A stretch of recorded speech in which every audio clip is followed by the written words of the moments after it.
It's all in the game. It's all in the game. Here, there, and everywhere. Here, there, and everywhere. The people keep on The crying. people just keep on crying. It's not fair. And we going nowhere. Nowhere. All the big people. Nowhere.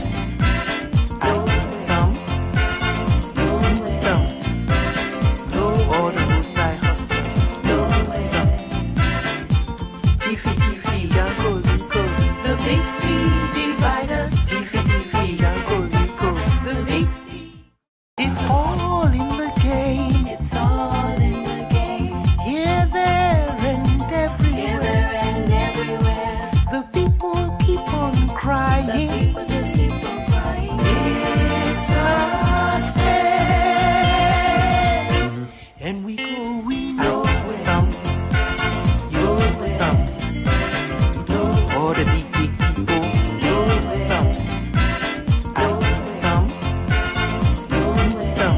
All the roadside hustlers. Tiffy, Uncle Rico. The big sea divide us. Tiffy, Uncle Rico. The big sea. It's all. My people, where you at? Where you at? Wake up from your slumber, stop sleeping. Whip your hands, whip your hands, whip your hands, whip your. Come on, come on, come on. I know y'all sleeping now. Y'all gotta wake up some more, yeah? Okay, let's go.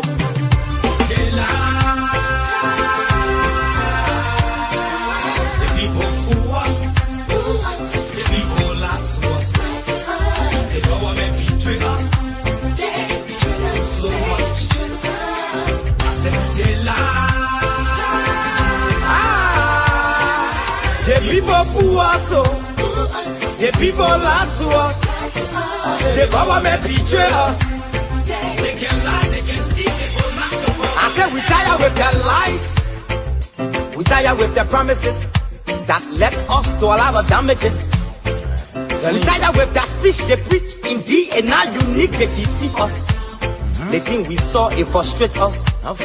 So why can't you lie? Why can't you steal? Why can't you allow the citizens to beat? You see, we just tell you that why we voted you. But you fool us, you screw us, you use us and later on abuse us. So why? The government should lie. Why? But that's the question that we ask.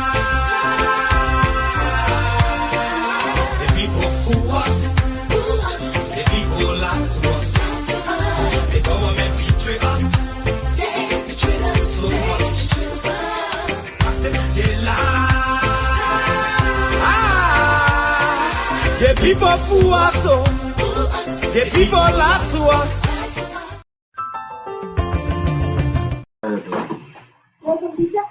Ooh, slay. You want me to No.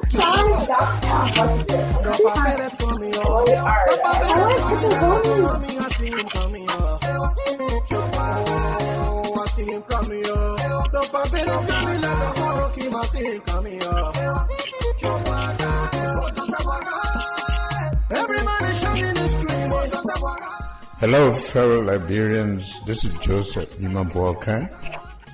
It is time to be counted for the upcoming general election, and I'm asking you to please make sure to register to vote. Every election is determined by the people who show up and vote. One of the penalties for refusing to participate in politics is that you end up being governed by people you did not elect.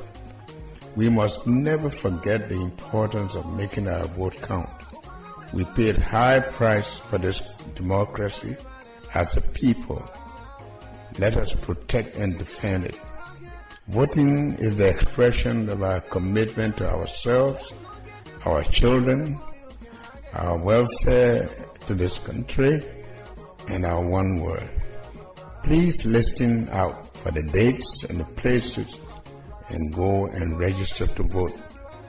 The rescue mission is well on course. When you register and vote, you will, in Liberia, love Liberia, and then build Liberia. Again, I say this is Ambassador Joseph Nyimabwaka.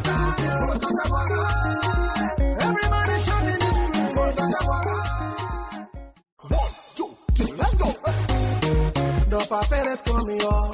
The papeles coming like a tsunami. I see him coming up. Oh, I see him coming up. The papeles coming like a hurricane. I see him coming up. Everybody shouting and screaming. Hello, fellow Liberians. This is Joseph Nyimabwaka. It is time to be counted for the upcoming general election. And I'm asking you to please make sure to register to vote. Every election is determined by the people who show up and vote. One of the penalties for refusing to participate in politics is that you end up being governed by people you did not elect. We must never forget the importance of making our vote count. We paid high price for this democracy as a people. Let us protect and defend it. Voting is the expression of our commitment to ourselves, our children, our welfare to this country, and our one world. Please listen out for the dates and the places and go and register to vote. The rescue mission is well on course. When you register and vote, you will think Liberia, love Liberia, and then build Liberia. Again, I say this is Ambassador Joseph Nyimabwaka.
River G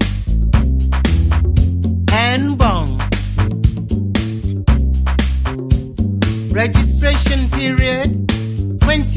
March to May 11th. 20th of March to May 11th, 2023. Go and register to... Indeed. Go and register to vote. Today is Friday, the 24th day of March, 2023. We're glad to be here. It's the weekend. It's good to have, as usual, on Fridays, we have Darlington Collins joining us.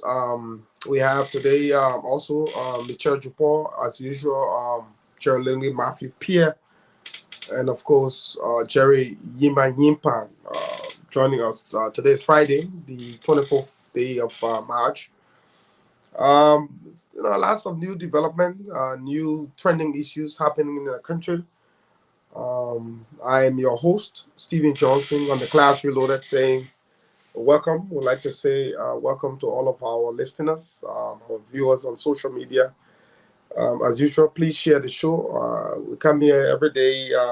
We repeat the same message. Keep sharing. The more, the better.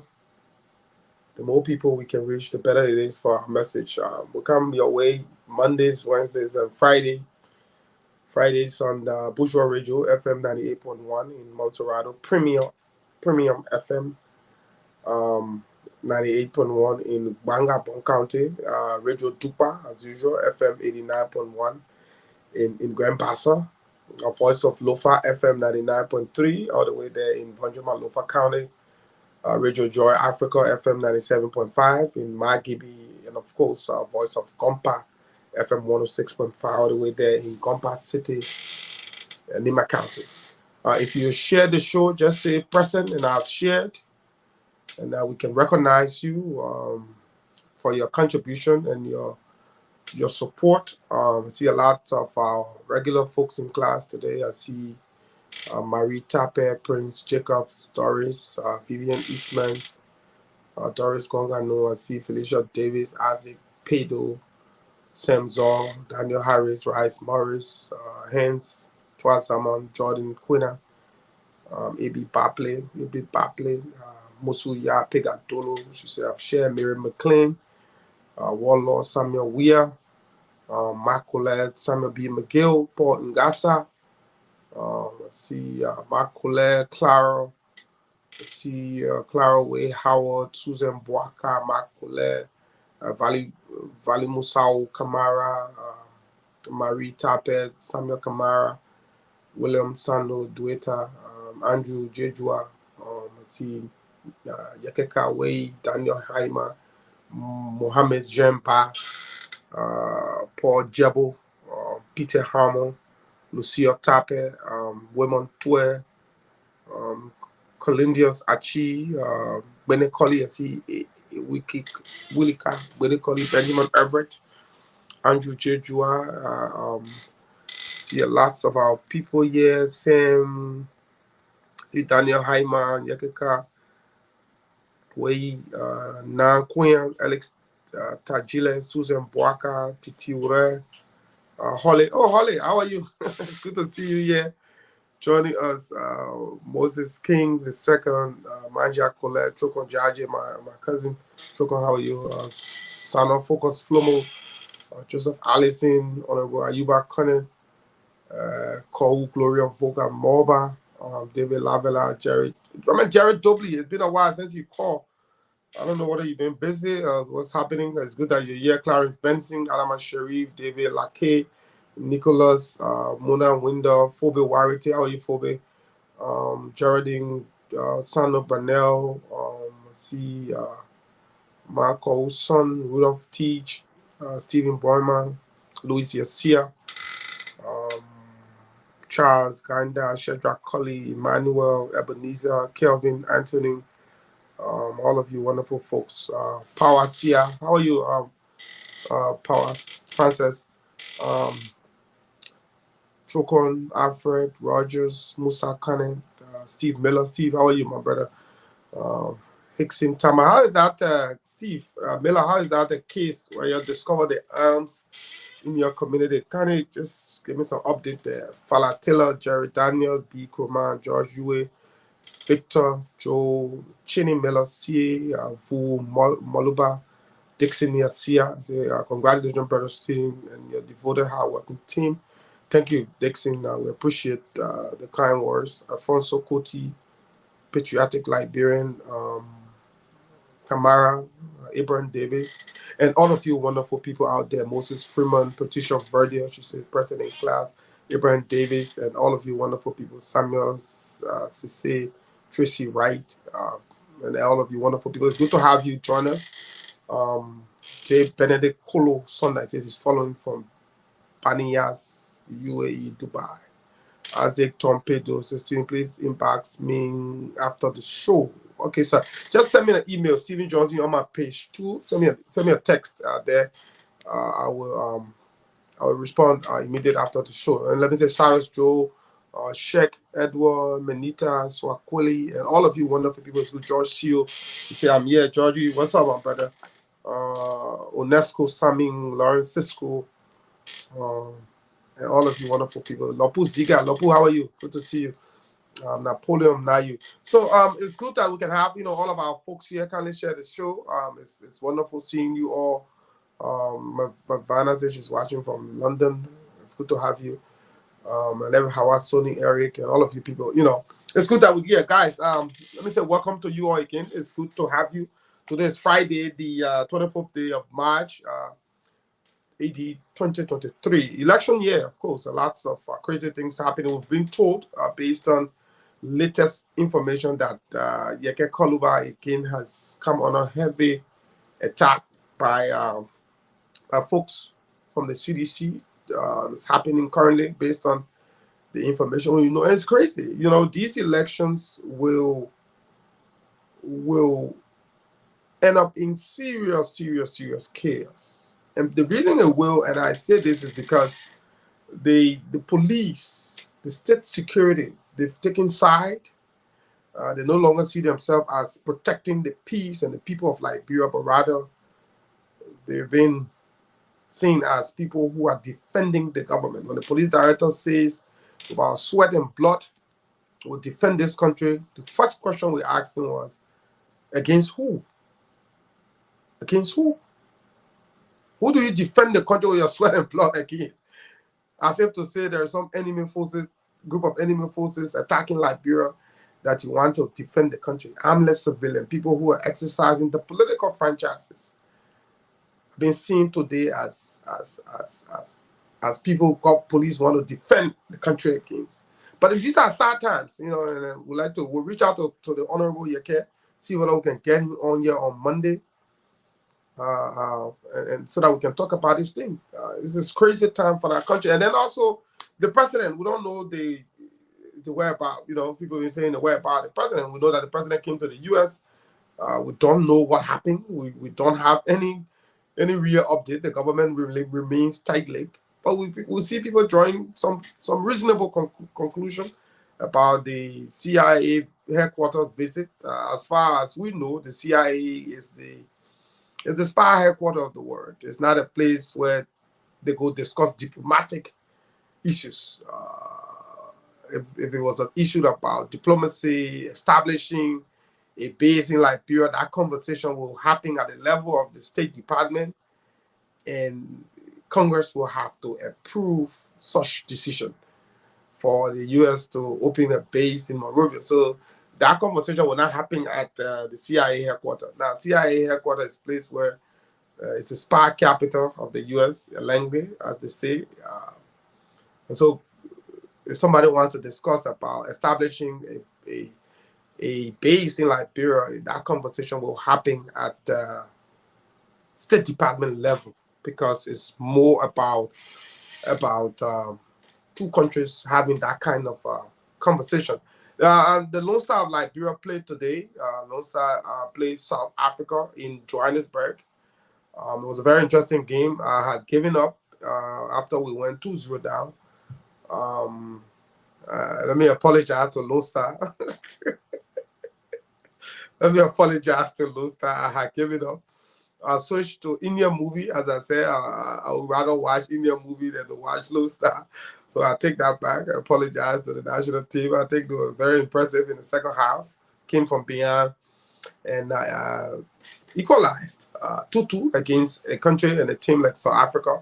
I think that's a big achievement for the national team. We hope that next week, when the return leg is held, the national team can live up to expectation and bring the results home. Those are the issues we look at, especially the and then we'll have our listeners, our language people call. I hope Samson can call. I hope Jupor, they I don't know whether you have update from the guy in Bon County for the Pele announcement to see whether we can get in Pele, and then hopefully our sister with the Loma, and if we can get Widow also to talk about what we've discussed here in Loma. So it's good to have you all join us, Jerry, Michelle, Pia, and Darlington. Let me begin with Michelle. What's trending on your end, Jupor? Thank you so much for having me and trending from my end tonight. There's the People's Unification Party representative in District Number 5, Honorable Edward Kafia, has actually faced a serious blow, a political blow, as a longtime ally. Mr. Enos Galawolo has actually bade him farewell. Mr. Galawolo said, this guy is actually living in deceit, and he's very deceitful because he said for the past 7 years, he has actually been, a strong ally to Representative Edward Kafia. And this representative actually won, successful 2 terms in his district as representative. And in recent time, he announced that he's going to vie for the senatorial seat in Bonk, and that's Honorable Herring Flomotokpa space, his position. He said he's actually going to vie for the senatorial position in Bonk. But then Mr. Enos Gawolo said his assertion is actually stemmed from Representative Edward Kafia's inability to actually, pronounce him publicly as one person who he's supporting in electoral district number 5, because Gawolo has since vowed to actually replace him in the district since he's no longer contesting in district number 5. But then this guy, he said, this guy has deliberately refused to actually announcing as his interest in the district, and said he's one person who sacrificed a lot for the representative bid of Edward Kafia in 2017, and just to realize that this man has actually failed him. And mind you, this is the same person who actually branded his fellow contenders in the district as chickens, as goat, as sorry for the expression, but as nincompoos. He said those people who actually coming to actually vote for the senatorial race in Bonk, are all chickens. And so the citizens of Bonk shouldn't give a district to chickens. But prior to the appearance of businessman turned politician Johnny Kpe, this guy was actually popular in the county. He was influential. In fact, he started disrespecting some of his major allies, and he was like, even without you, with you, I can actually make it. But since Johnny Kpe actually came, this guy has become, one person who has become arrogant, and in fact, he's like playing a spiral ball where he wants to get support from everyone who is actually contesting in his district. And he doesn't actually want to come out to actually declare support to one person, to actually be sincere to his people. So Mr. Gallo said he cannot support someone who is actually living in deception. And lastly, from my end this evening, information gathered that some county officials headed by our county superintendent, Honorable Esther Nyama Walker, so they are actually trying to, withdraw the total of 200,000 United States dollars from the county's account. Now Bond County, account was actually, was actually on a hot. The memorandum that's yes, the memorandum was actually placed on the county's account because officials in this county were actually misusing the money, and the Fiscal Affairs Superintendent Paul Slaughter came out to flag the issue. And in several other reports, Representative Marvin Coe name was there. The same Edward Kafia name was there. Superintendent Esther Nyama Walker name was there.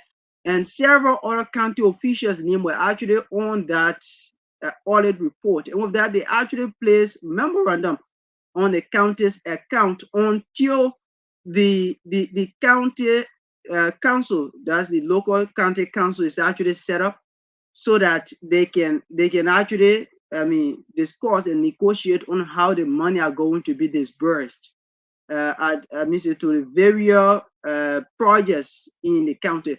But just to everyone's surprise, this evening, information gathered that Superintendent Esther Walker, along with several other persons, actually, wrote a check to the that's the LBDR Bank, requesting that the sum of 200,000 actually be deducted from the county's account. But then this is the funniest part of it. Josiah Marvin Coe, who has actually been in the news for his corrupt act, is the one who is flagging this issue. And some may say, why he's doing it now? Is it because he has actually been lodged by officials and media practitioners of his corrupt act? Is that the reason he's coming out now to act like he's one injured who's trying to vindicate himself from several other things? But actually, the information actually gathered is truth, and subsequently we're going to speak with Paul Slaughter, the Fiscal Affairs Superintendent, hopefully on tomorrow, and any update will actually provide. Thank you. Thank you for the update. It's funny how these lawmakers think they're laws unto themselves. I often say, if you cut the lawmaker's salary, in the sense they only go to work technically 2 days a week, Tuesday and Thursday, and they say the other day they still be busy with legislative work. If you pay lawmaker a flat rate of $1,000 a month, I wonder how many persons will want to be represented. How many persons will want to be represented? If you say flat rate, senator representative get on your $1,000, how many persons? They rush. Everybody just rushing to go there, not with the desire to want to transform the country, but with the desire of making income. And so they invest. They see it as an investment. We're putting money to campaign. We'll work our way through whether by hook or crook. And then once we get there, we'll be able to collect through chicanery, and cut deals at the expense of the very people you represent. It's sad. It's a vicious cycle, something we've been seeing time without numbers in our country. We hope that we can begin to correct these wrongs. And every time we come on the show and people say, we got to pray to God. Well, I think God has answered our prayers. And the way God has answered our prayer is that we have an election coming up. And it is that election we're going to use to change those who we think have been messing up all along. So there are several ways God answers prayer. You may pray and think that God will suddenly strike somebody dead, or maybe something terrible might happen to them. It doesn't work that way. There are times some prayers come in different form. We've all been able, by the grace of God, to endure 6 years of the WIA's administration, and obviously we now have an election coming up in October. It is that we now need to go and correct the wrongs, put the right people in the right places, and do what's right. Let me come to you, Jerry. Jerry, it's good to see you again. What's trending from your end, Jerry? Yeah, thank you, Stephen. It's a pleasure to be with you guys again. Uh, from my end, what is trending is that the entire issue involving, Brother Henry Costa. Yeah, for me, I believe strongly that in a Grebo proverb that says you can be on the war front in a gun battle. You and your friends, then you're looking for witchcraft among you.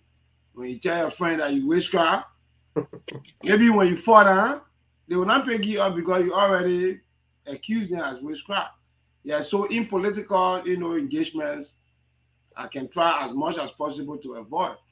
But then, you see, we've been struggling. We are where we are today because of these kind of, things where people will be unreasonable in their quest within the CPP, because there were certain facts that by now we were going to be here maybe with JMB ABC ticket. Then by now we are maybe you're going to take in our money, but because of they biting, people being unrealistic. I thought Costa went below the belt, and even a COP that had press conference. You don't do that. Who does that? I don't know who are campaigning for vice presidency before. Or is it intended to just create confusion? Because this very Henry Costa man was being accused, or still accused, that he was one of the key factors that destabilized the CPP, contributed to. But we ignore some of these allegations. But if you are coming at this time, where we've been having series of conversations and you know what is going on, we agree that, we'll carry him on survival. Then you say you want to be vice president. Then you start attacking people. It's not fair. What we are doing, we are joking with the Liberian people. The people are suffering. Everything we are doing here, if Georgia win election again, I think God will forgive all of us. If we do not have a focus point and start to talk about personal egos, I think we will not go anywhere. If we don't care about my NJ, that is not good. This thing we understand, JMB is a very good decision maker. He will make a decision. But for you people to start popping up, what kind of stuff, a surprise, like we are always awaiting the old man to make a decision so that by this voter registration time, his flyers with his running mate will be across the country. But now he hasn't. So let's give him a time that he wants to do it. But Costa then come by again, he want to bring distraction. You see the whole week people just talking about Megantor or what we supposed to look at the corruption that has been practiced by the weird government, the level of poverty distribution. Then we are talking about Megantor or but Costa you are below the belt. I thought we far past the level. To just get the old man, all of us will say, old man making an email running mate. You said on radio before that you have no interest, you can claim ladder, you want to be senator. If anybody asks you for vice president, on Clarence says, sure, you said it. Now you come back, that will create confusion. I don't want to believe so. And it's not fair to the opposition. We are playing with the interests of the Liberian people by doing this. If we are winning election, our people will eat grass. Meanwhile, they are not militants. According to Obama formula, that only a militant who willing to eat grass, can survive. Yes. So there people are also, we are second term in our country, not fun. So Stephen, that's what trending from my end. Okay, thank you. People like Costa supposed to understand that we are at a critical juncture to rescue this country, and Joseph Boakai is on course. That's why he said in a message that the rescue mission is well on course. So let it remain on course. Costa, don't take it off. Thank you. I think generally speaking, is not a terrible idea for people to develop ambitions. It's part of the human growth and development. for people to develop ambition based on what they believe, and it's also the issue about the vice president. This is why on this show we've spoken about it from a 10,000 yard view and just gave our own impression about the pick. But the good thing is it is the prerogative of Joseph Boakai. And like you rightly put it, that we trust his judgment and we believe that based on his own, criteria and what he's looking for in a vice president, he will make a choice. But I don't think we should chastise people for having ambition. People should have ambition. It is well within their rights to have ambition. It is well within the as the American would say, God's given right to have ambition. So let's remember that. But I think I like the fact that you were able to talk about this subject. We talked about it last week, earlier this week. But we're paying attention, as we say here. When JMB announces his running mate, we'll be the first to break that news here. But let's let it play. Let's focus on the voter registration. Let allow people to. It's politics. Everybody, go ahead, do what they got to do. Let's enjoy the political, how they can call it, the political theatrics. All the news you're hearing, all the tension. And this is one election where I see my first time the Valley Librarian people so pressed on vice president. Everybody, everywhere you turn, who will be the vice president? I get at times more than 50, 60 messages in my inbox. People asking, when the paper will announce, and I try to respond to at least every one of them. But I mean, it's good that you brought it on, Jerry. Thank you for your trending issue. Now let me move to Darlington. Darlington, how are you, my brother? Well, I'm here, Stephen, doing well. I mean, just to piggyback of Jupau's trending issue, Jupau, is the truth of the matter is that it's good that the fiscal superintendent will move to place a moratorium on the Bond County, account. But I'll be honest to tell you that is not the first of its kind in counties where, people try to put in financial measures. At times, these, fiscal superintendents, they put this measure into place because they want to know what financial stake they have in, disbursement of cash. So again, sadly, I mean, lawmakers will also have their interests. And I mean, the truth of the matter is that whether you put, moratorium on the Bond County account, for 1 month, 2 months, it will have to be lifted because it's a temporary hold on the account. County development funds will be disbursed. I think where the people of Bond County should ask the hard question, to the superintendent, Madam Esther, the old man who nearly drank Coca-Cola for one bottle for almost 2 hours. The people need to now shift the debate to holding her accountable on what the county development fund, will pretty much go to. But holding county development funds in the account does not develop a county. So the moratorium will obviously be lifted, but the people need to hold, the superintendent accountable and ask her how they intend to, go about with the disbursement of cash. Yes, Stephen, a lot have been trending. I mean, pertinent among those issues. Representative Yeke Koloba, it is sad that agent provocateurs from the CDC would always take it as a duty to go and attack Honorable Yeke Koloba. Like somebody would ask themselves, why every time you visit Honorable Koloba house, people have the right to engage, and there's a political process. If you feel injured by some of the things Representative Yeke Koloba say, take him to court, drag him to court, and let him answer. That's why we have a democracy. No one is above the law. Yeke have taken people to court. Don't mind all that thing Yeke can be saying.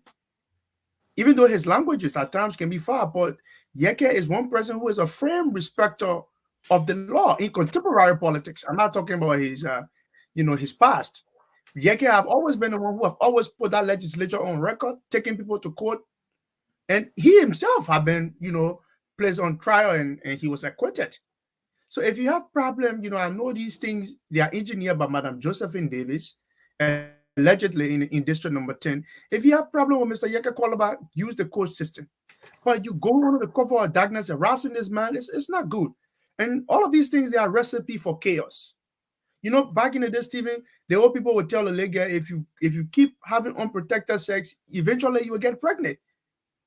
You cannot be, sowing this kind of seed in the democracy and you expect things to be peaceful. Because Yeka guys too are saying that if you keep on harassing your lawmaker, they will do whatever they can, to protect the representative. And in a fragile democracy like ours, you just need a little tension to spark in aerial addiction number 10 that could eventually, speak over the whole country, which we don't want. The police need to stop being partisan. And when people break the law, you hold them accountable, not just people within the opposition. The police handcuffs should not only rally to open to clinch member of the opposition. It must apply to people in the ruling establishment, people in the CDC youth league. When they assaulted, they wanted to Western saying as Arbor and telling the girl of the CDC copper, the LMP, they didn't see as an assault on a uniformed police officer. So I mean, these are things that they should attend to. And lastly, I think it'll be a disservice if I don't chime in on this one. I mean, lots of people know my proximity to Brother Costa, brother and friend. Yes, I mean, he have said much, and I'm not going to say more than what he've already said. That there are discussion, there are all cards on the table for possibly consideration of, Joseph Boakai, making him a possible, running mate. That decision is squarely up to the vice president to decide. Exactly. And what I like about this democratic process is that, people picking up running mate, it is not, they only consult around party leaders. That the person who is running for president, who running their political agenda, they get to pick who they have explicit confidence in. If you get to pick Madam Yombli Kanga Lawrence, I mean, that's kudos. If you get to pick Mr. Aaron Costa, but no one should tell people, right to nurture ambition. I mean, you can argue that you don't believe in such ambition, but hey, I mean, it's a democratic process. The category to run for president in our country is, is 35 and above. I mean, the man is 40 years old, and Mama Jerry, you need me not to remind you that people say political wars are not casting stones. People adjust and they are readjustment. So that is quite up to the vice president to decide and to get to decide, who he wants his forerunner to be. I mean, it's up to him. He's not somebody new into this political space. He's been around for some time, very experienced, I mean, endowed with so much wisdom, and it'll be up to him to decide. So thank you, Stephen. Thank you, Darlington. Thanks to all of you for your trending issue. I know Pia will join us later. He's in the back end settling some unfinished business. He'll join us later. But I mean, guys, we're getting breaking news that Yeke has come on an attack again. This is becoming commonplace. That every now and then Yeke is on an attack. We've also been reliably informed that the CDC has identified Yeke as his district as a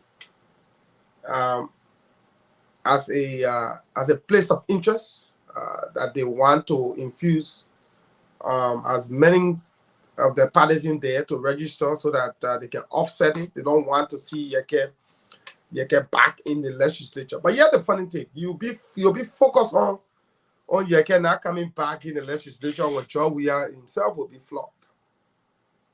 So you'll be fighting for Yeke to not come. I don't know against which backdrop. Jerry, got to mute your phone. I don't know against which backdrop you're fighting that Yeke shouldn't come back, believing that you yourself coming back, you'll be whipped. And so Yeke will come back and you will be whipped. So let us not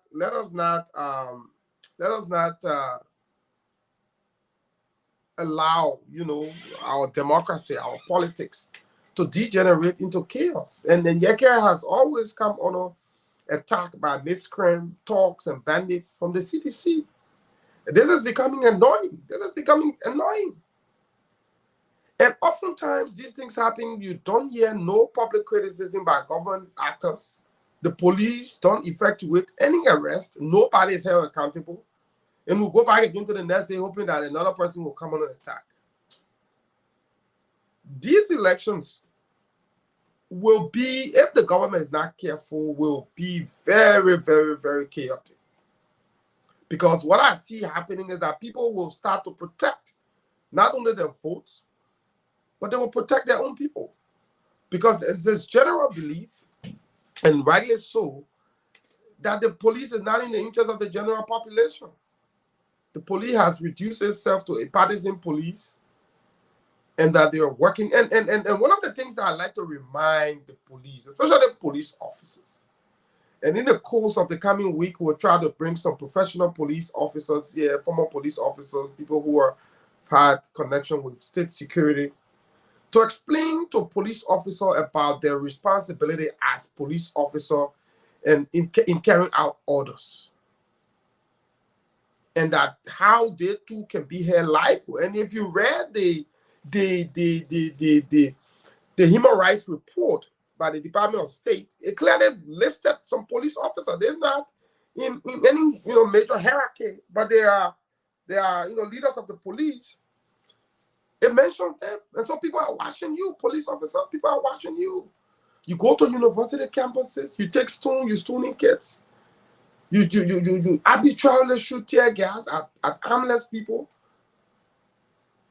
You manhandle people who you collect in your custody. We all watched the video. You collected the kid, you hit him with the car, and they will still beating him. This is becoming annoying. For how long can one man endure such madness coming from CDC? And hopefully in the course of the next week, we will try to bring Yeke here also to talk about these things and see how best we too can raise resources here for us to be able to fill in certain gaps, logistical gaps that Yeke may have. The issue of maybe paying some of these securities, or maybe getting him pepper spray, taser, those kind of self-defense tools. Those are things we got to start doing. Yeah, we have to protect our people. Because as it stands, the police is not in our interest. The police is only there for government. Jefferson Koji has become law unto himself. His name is mentioning all of these madness. And yet and still we don't see any intervention, any action from the government. This is crazy. This is completely crazy. And it irks me. It boils my blood to watch people taking advantage of other people. Taking advantage of other people. Yeah, Francis, we'll bring Yeke here, we'll raise money for him to help with the security of not just himself, but the general opposition ahead of 2023. The current government cannot provide security for our people, and it's becoming increasingly clear by the day that the government lacks the capability and the capacity to protect us. We have to protect ourselves. In fact, when the auditors died, the president himself said it, that people should buy CCTV. So the president himself is aware that all of us are at risk. So we'll continue to pay attention to what's happening in District 10 with Yeke. And if you're in District 10 and you're listening to us, you can call to give us some update in the district there to see what's happening. Guys, and let me just, let me hear your view on one, this Yeke issue, and two, on this. The CDC under George Weah has been one of the weakest government in the history of Liberia. Weakest in terms of capacity, in terms of information dissemination, and just everything. The government is so messed up that the country appears to not have any leader. The president travels. There's no update, no press briefing to even give the Liberian people updates about what is happening. They write vague releases. The president is traveling to UAE and America. He's on the trip with blah, blah, blah, blah, blah. They don't even give any update. After those meetings, you don't even though you may have some highly classified stuff, but at the end of the day, you can talk about the general idea, the general view of your how do you call it, of your trip. These are things you got to talk about. This government is so weak, nobody can even issue press release. Nobody can come out to say we got to do this is what happened. The president is in America, is meeting with high level officials. These are the issues to discuss, but with the other classified issues we cannot divulge. These are things that doesn't happen under this government. Now the president is in the US. We don't know. We've seen a number of speculations, but there are reasonable speculation anybody can make. One, the CIA headquarters is not the traditional or diplomatic enclave where presidents travel for engagement with other world leaders in their country. The CIA, as we know, is the spy headquarters. Langley is the spy headquarters of America. So why would our president be invited at Langley and not the State Department? Or not maybe Congress? And so it raises concern. People are concerned. And even while that was happening, we've seen a publication of a report from the State Department in which it pinpoints all of the human rights violations that have happened under WIA in the course of the last year. So guys, when you look at these things that the president is here, he's visiting at the CIA, there's a report issue. And one of the things I've noticed is, I don't know whether it's a coincidence, every time WIA comes to the US, he's struck by bad news. The last time WIA was here to attend the General Assembly, we lost the MCC scorecard, the Millennium Challenge Corporation scorecard. Liberia was denied that grant. This time around, the president came here, again, the human rights report is dished out in his face about the atrocity his government is committing, about the violation of the right of the people. What do you make, Darlington, when you see these things and you been following geopolitics, looking at all of these things? What do you make of it? It's very sad that the executive mansion will basically cut a speech from us in terms of informing us where the whereabouts of our president and leave citizens to speculate, about where the president is, and his well-being and stuff like that. Say whatever you want to say about the Sirleaf administration. But I think the legs of Geraldine McPhee, when they were then presidential press secretary to Madam Sirleaf, they kept us informed every step of the way, even though Ellen came on a multiple criticism of making international trips, where the country would benefit and they can see the improvement of the, of the resources. The executive mansion at the time will always inform us where Mr. Sirleaf was, how many days she's gone for, and so forth. But to have this president who would just go, nobody know, it's been, the last time we saw our president was when he was in a gray suit, coming off the plane and stuff like that. He's at Langley in Virginia. It is even rumored that Mr. WIA is not in the country. Apparently, it looks like, the Americans wait until when it's nearing they know that the president have a scheduled trip and then land to his face, these damaging reports. The last time the MCC, scorecard, we managed to pass narrowly, but we didn't get the grant because, the people didn't see the need to give us their money. Here we are. The president is called at the CIA headquarters, where, of course, people can only, speculate because the executive mansion is not informing us.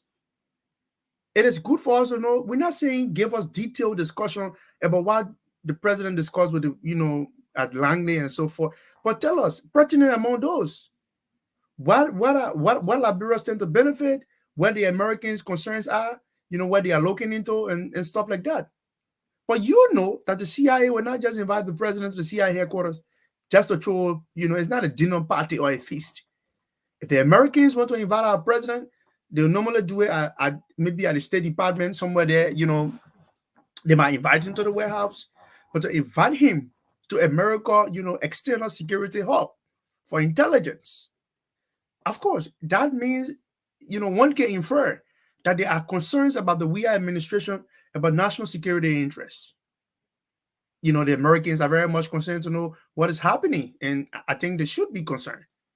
Because you see, I always tell people, you see that U.S. ambassador for public official or for would-be public officials, the Americans are not just sitting there to give interview when Stephen Johnson win DV.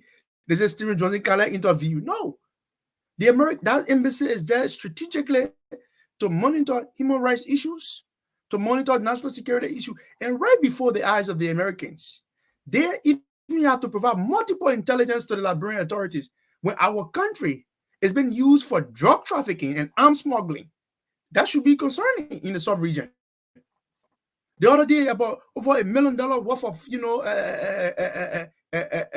of narcotics or contrabands, you know, was discovered by the Americans, giving the Liberian security authorities the intelligence. You didn't even stop there. The other day, again, in Topo Village, I know you brought some fish from Brazil or wherever, somewhere there in Latin America. You managed to stuff it with cocaine. The Americans, again, had to provide us that intelligence. And Stephen, the fish rots from the head. Nobody will be sending all kinds of big consignments, you know, of narcotics in the country, you know, without state security or people, you know, of higher power that be, you know, to acquiesce to some of these activities. Even the arms. The LMP had a big press conference and created an impression, I have to say, the Liberian opposition wanted to topple the Weah administration. They display arm here, this, that, and the third. Up to now, the LMP cannot even tell us the concluding facts or circumstances surrounding the arms issue. The human rights abuse about government-sponsored killings, you know, arbitrary arrests, people, you know, using government rule and to trample upon people's rights. And when you read on the CIA website, kind of what they do in terms of intelligence gathering, they also observe human rights abuses. They also observe the issue of narcotic smuggling, arms smuggling. So it's been said that the president left. He's not in the U.S. We don't know the whereabouts of our president, and we shouldn't be begging the executive mansion. When the CDC party do send the president to America when he's former president or to France, we're not asking the whereabouts. But this man is using Liberian taxpayers' resources to come to these kinds of engagement, and we have to literally, we don't even know what the communication people are. In fact, that's why the pressure now is even more on our friend Carlasco, because Carlasco is the one who informs us about the whereabouts of the president by paychecks. So we don't even know what this president is. It's our right to know. When this man is former president in this year, in a couple months, when he starts traveling on the CDC party meeting dues, we're not care to know where he is. But he's using our taxpayer resources. It is important for us to know. You don't have to necessarily tell us the specifics about, you know, the meeting along the, but you need to tell us what is Washington concerned. Nobody, it's unprecedented. I tend to process it. I follow, you know, the political, you know, thing from 2005 when Mr. Salif came to power. I cannot remember a point in time where, you know, the Americans will have to, you know, the President Salif paying a visit at the CIA HQ. I can't remember. Stephen, if I'm in error, correct me. The people at the executive mansion at the time, the legs of PIA, they were inform us every step of the way. The president is out of the country. She's on a two-way trip. While in Washington, D.C., she will meet with so and so. The president have concluded that they will inform us periodically, and you know. Yeah. Let me hold you there. Let me hold you there, darling. Let me go to Jerry briefly. Yeah. Let me go to Jerry. Let me hold you there. Jerry, you've been following development in Liberia and globally. You've seen that it's very strange for the sitting president of the country to be invited at an intelligence gathering agency for briefing. And whilst you are being invited, then you see a report is issued that catalogs human rights violations. You know, all of your in the last 1 month, in the last 1 year, excuse me. And then when you also look at the trends of events in Liberia, you see there were 2 cases of huge narcotics, cocaine went through the country, valued at over $150 million. These things did not just go Liberia as a result of a coincidence, like a ship maybe detour and just landed in Monrovia and dropped the container off. No, those were containers that were earmarked for Monrovia. They were destined for Monrovia. So it means that internally in Liberia, they had the tip off that the container were coming to people. Now the second thing also is we saw a huge catch of arms and ammunition being displayed by the very Liberian National Police and accusing somebody who is based here in the US of being the one who sent the arms. And so all of the conditions necessary to facilitate criminal behavior, to facilitate it's good to have Pastor Mo joining us. Tenga. Welcome, Pastor Mo. You know, to facilitate a long time. Yeah, a long time. Yeah, I've been I've busy been with stuff. busy. Everything can be discussed behind the scene. Now, thank you. I know, my man. My man. You know, Go ahead, brother. so you're seeing all of that happening. You what do you make of it, Jerry? What do you make of that? Yeah, Stephen, I think George Weah is just a stubborn, kind of fly, because the American government through the U.S. Embassy have been showing signs. A lot of this is not the first international report. George Weah is fully aware of all of the inhumane treatments being meted against citizens of our country. So these human rights violations, these are the same thing. When I read the U.S. State Department reports on human rights in Liberia, I knew exactly that these were the same things that people talk about. You, Stephen, Darlington, everybody. We spoke about these things. Now they are realizing that, oh yes, this is an issue. But it's not ordinary for a president, to be invited by CIA. Like Darlington indicated, CIA is not a party ground. It's not a place to go have fun or do diplomatic, activities. The State Department is there. So these human rights violations are extremely hurting our people. Corruption. Today, I can confirm to you from my sources that these arms are currently with the U.S. government. They are currently with the U.S. government. The government was asked whether you asked to import guns. They said no. They said, okay, we need a gun back. Because if you ask to import gun, then you got to tell all the mechanism, which formality, because there are set protocol when you want to buy a gun, register for people, they will know the record. And where you buying it from? And where you buying it from? So since the American government could not trace any record of sorcery, they demanded that the gun should go back. The gun in the US. So police will not say, they say Jeff Koji wanted some, but they say, no, we can't give your American government too many. So these people are aware the human rights violations. George Weah is pretending.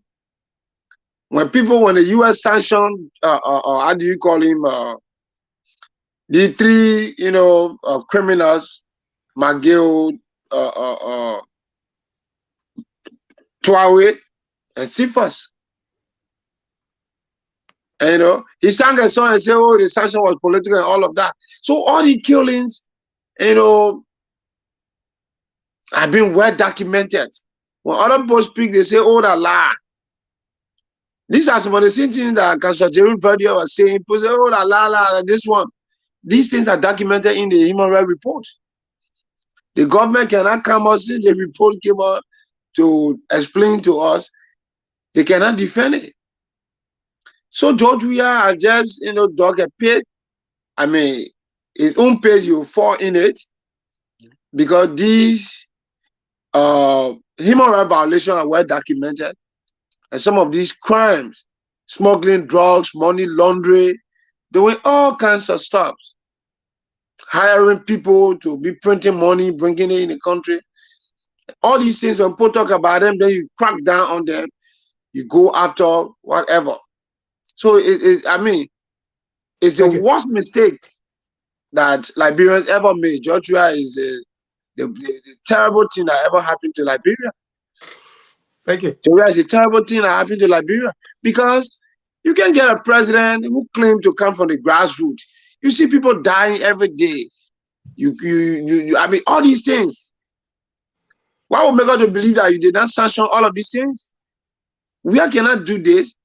We have been ungrateful.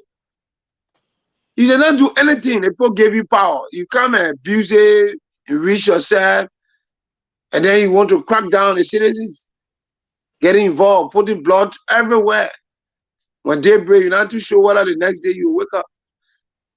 So the government is not surprised because we're reminding them of what they did, that these things that you did, they are international crimes. And so that's why that's why you don't see my brother Carrasco there, like posting, telling her, oh yeah, well, uncle, the only thing you come away is Omega, I know what kind of thing they want bill and stuff. No, they can discuss that kind of thing at CIA. And CIA can discuss that one. That's State Department. Thank you, Jerry. Okay. Let me hold you there. Let me welcome Pia and Pastor Mo. Pastor Mo, it's good to have you joining us today. It's been a while since you were here. But let me go to Pia, then I'll come to Pastor Mo. Pia, as I asked Jerry the question about one of the things I tried to do was to draw draw up in the different events, the chronicles of events that have happened under Weah leading up to this recent thing. So you see people bringing in false. There's a inundation of false money, of counterfeit money on the Liberian market. Then you're talking about drugs. Then you're talking about arms coming to the country. To this day, we don't know the source of the arm. What is it? Nobody know anything. We just been kept in limbo. You see the president traveling, no details, even though he may not give a comprehensive detail about the trip. But just after the meeting briefings, 5-10 minute briefings. Oh yeah, we met at the CIA headquarters. We met with blah blah blah. You don't gotta go in detail to tell us, but just to keep the country updated. Since 2018. This is one of the weakest government we've ever seen. No ability to communicate with our people. If issues happening in the country, the president is silent. Everything happening in the country. And today we've been also told that Yeke is on a serious attack. All we know, nothing's going to happen. Nobody will get arrested. When you see all these things happening and you see them inviting the president, is it a sign that the country is tilting towards a major catastrophe, that President Weah is being called here to be warned about what he should do and what he shouldn't do, to the extent that they're even inviting him along with his justice minister and other key stakeholders of his government?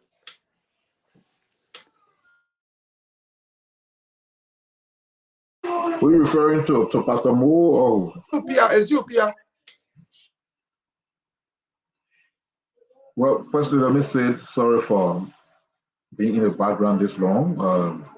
This is not one of the most feasible days for my appearance here because one, today is my daughter's 13th birthday. Just before we could start the show, her friends have all assembled here to wish her happy birthday, and that was taking our attention. Secondly, I had to be on call before when the program was starting. A very urgent call that I was expecting.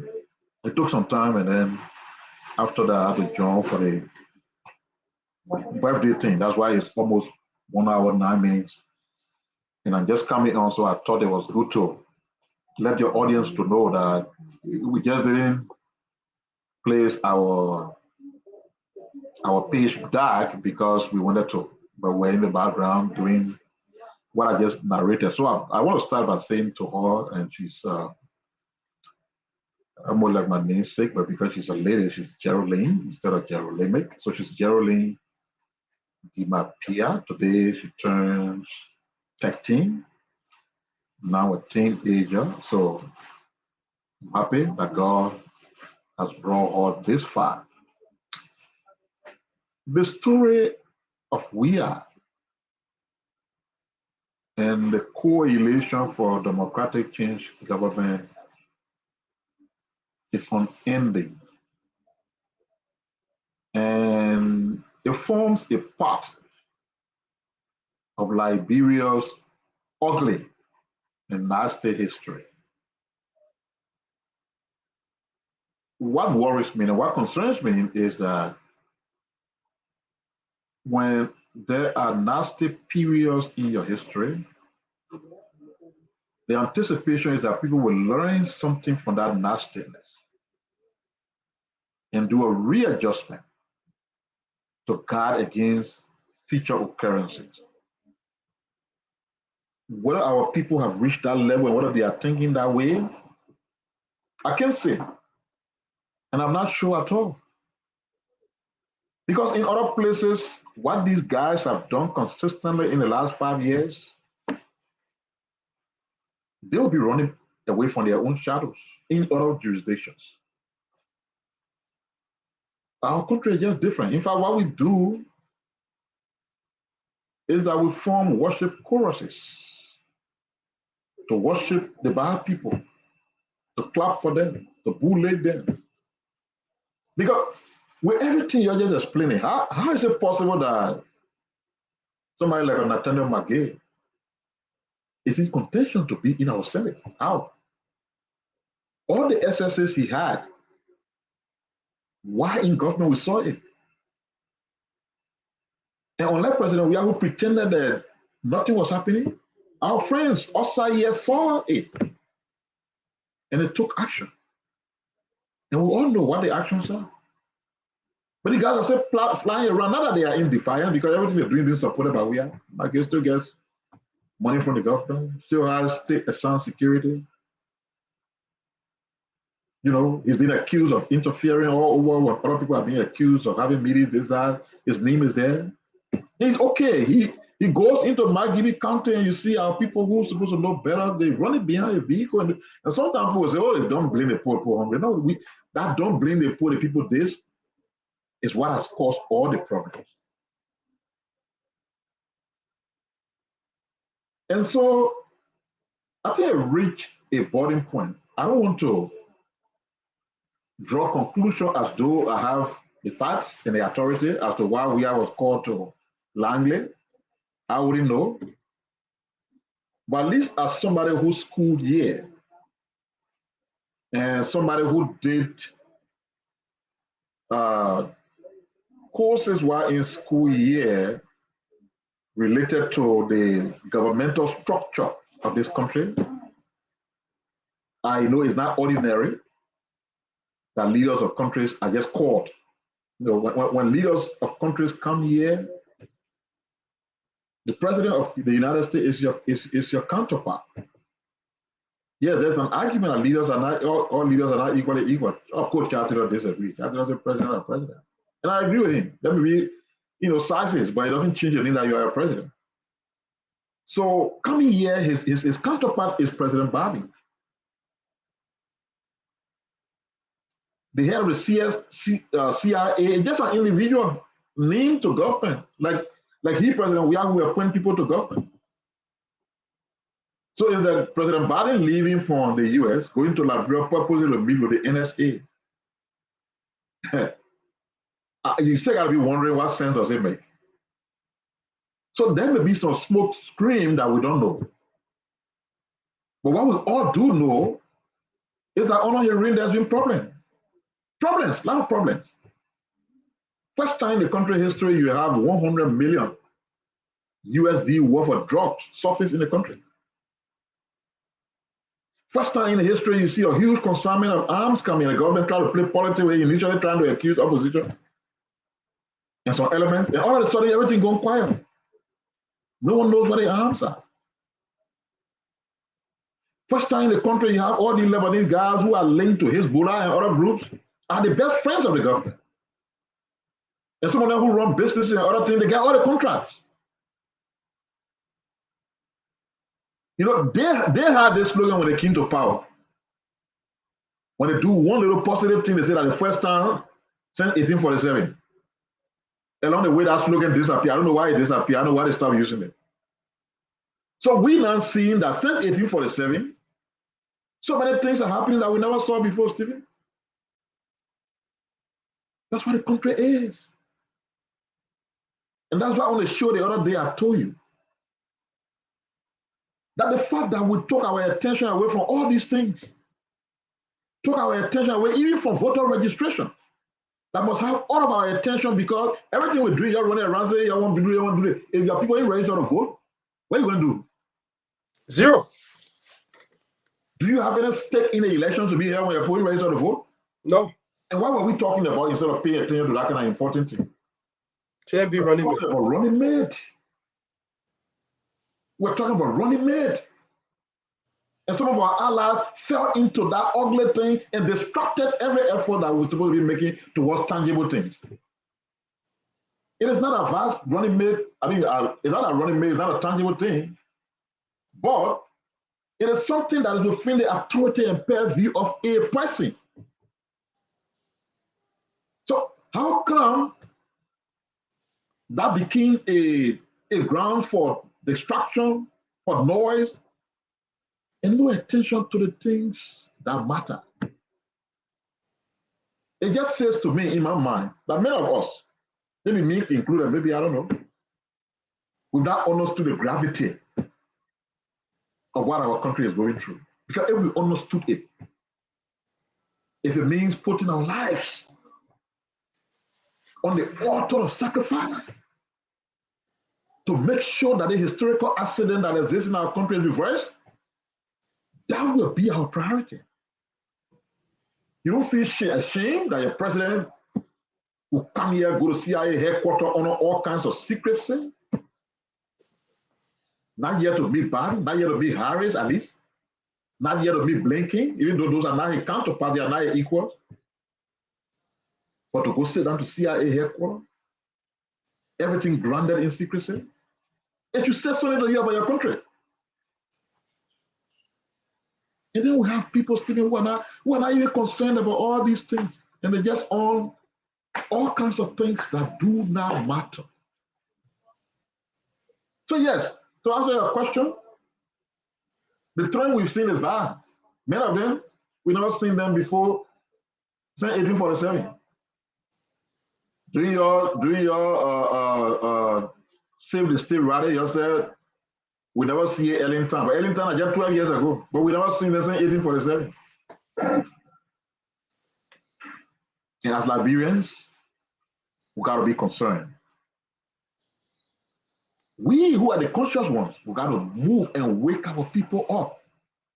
We gotta motivate them, we gotta rally them. So that they can wake up, Mr. Stevie.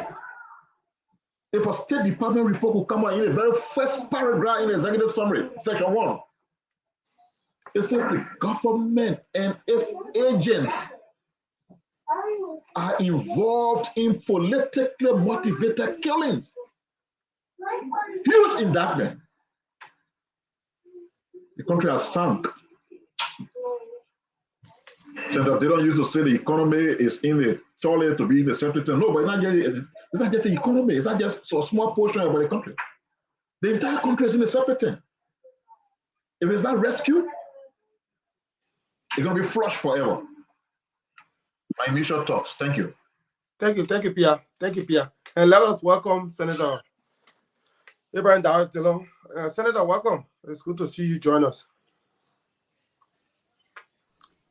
Thank you, Stephen. Well, in Canada, thank you, everybody. In Canada, I know you have some kind of news you bring in. You know, in Freetown, they get a devil call.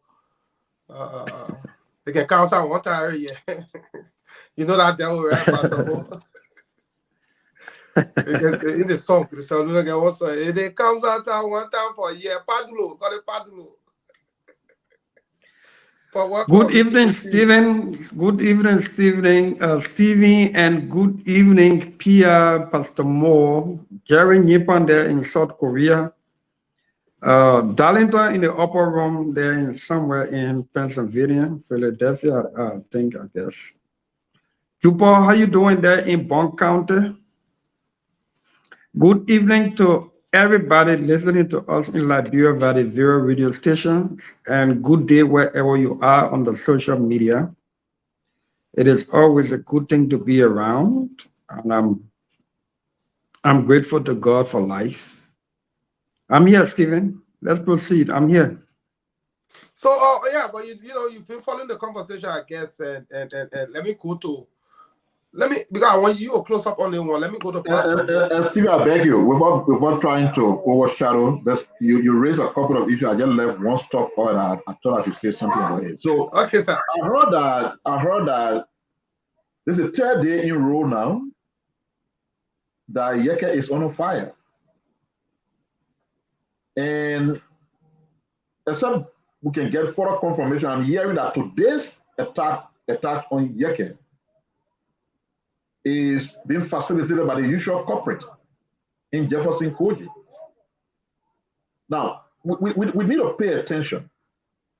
Since the voter registration started, why is it that is in district number 10, nowhere else in the country, or in the places where the voter registration is taking place?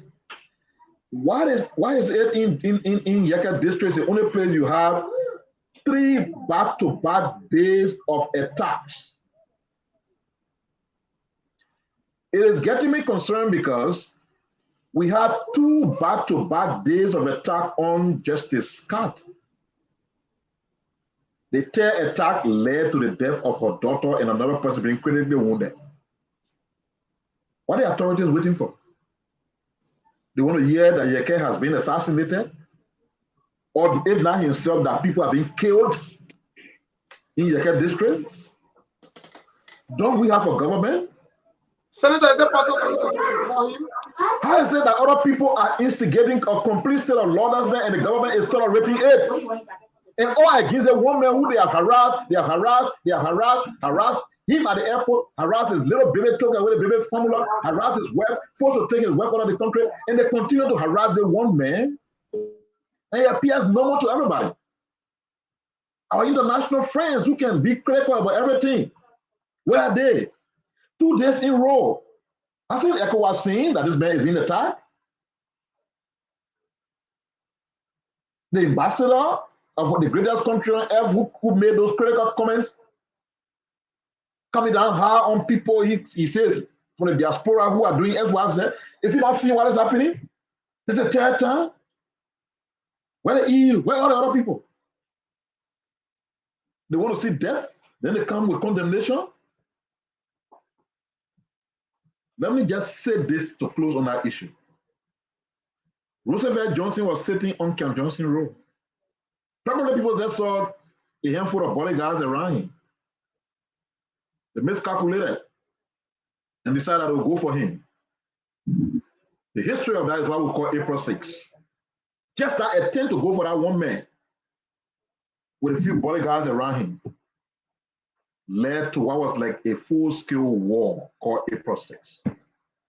The people who doing this thing, who keep disturbing Yeke, who keep undermining the security of our country, who turning our country into a lawless place, and everybody okay with them, nobody bothered about them. They are like the people who cannot be contained.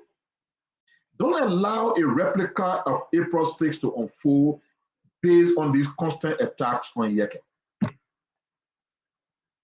Because, you see, when the Roosevelt Johnson people fought, because the only option they have from the place they ran behind for in Cinco, the only place that was behind there, you know what it was? The sea, the Atlantic Ocean. They couldn't allow themselves to be pushing the Atlantic Ocean, so they fought back. And that's Newton's tail law of motion. To every action, an equal and opposite reaction. stop what is going on so that it does not get provoked to the point where we see a reaction from Yeke. And who knows? Something bigger than April 6 could unfold. I'm not sure anybody in Liberia wants that. I don't know why the government keep provoking people towards that direction. I don't know why their motive. Is that a blood? Are they dealing with some demon that always calling for blood? Look at what happened on the highway there. I saw the video. That truck that somebody said that came from being repaired, that truck was flying. I saw the truck pushing those cars out of the place. You know, still was bad because say your government went dark on both sides of the road, the place looks like a valley. That truck was just hitting the cars and they were just going down in the place like a valley. And killed those people the way they died.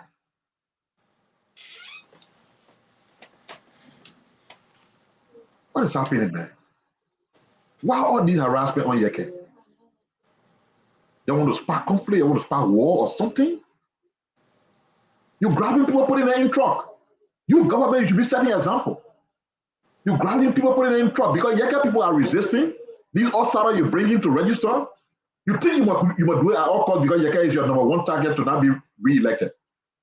But is it not district 10 people who's supposed to take that decision? If you trust yourself and you believe you're doing the right thing, why don't allow the real point district 10 to register so you can go campaign your money? Why are you taking people from outside? Because what you're doing there when you open up, the Roosevelt Johnson situation would have been small.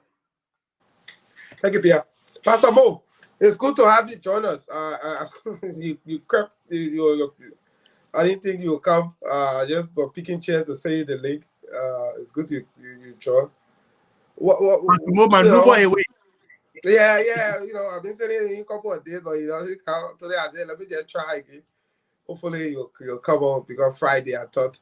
But you've been, I'm sure while you doing your stuff, you've been following events unfolding in the country, and as we're talking about, recently, which is happening now, Yeke being under attack.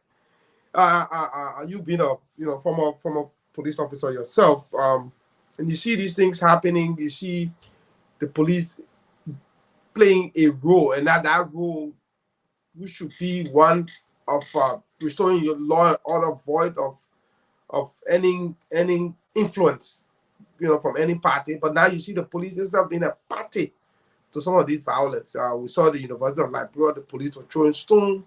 Police arrested a student, they were beating him while in detention. We've seen all of these things. We listen to the police director talk about they will defend the country with the sweat and blood against who we don't know. And then you see this repeated attack against Yeke, against members of the opposition. Now, when opposition come on Facebook and say, remember when Menipaka Dome say, we don't want rest, we want AK, he was arrested. Mo Ali made a statement on Facebook, he was arrested, right? We watch it live. We see all these things happen. Are these signs of dangerous things to come ahead of the October elections? And while you're at it, I just want you to look at the fact that you have a presidency that is pretty much in silence. Nobody knows anything. The president does not conduct any press conference. The only thing he does is he goes to church on Sunday and make reckless and irresponsible comments. When you see all these things happening, the country is like an airplane without any pilot. It's nose diving, violence all across, no leadership. What do you have to say? Thank you. I want to first thank God for this opportunity to be on with you all. I also want to thank God for our viewers.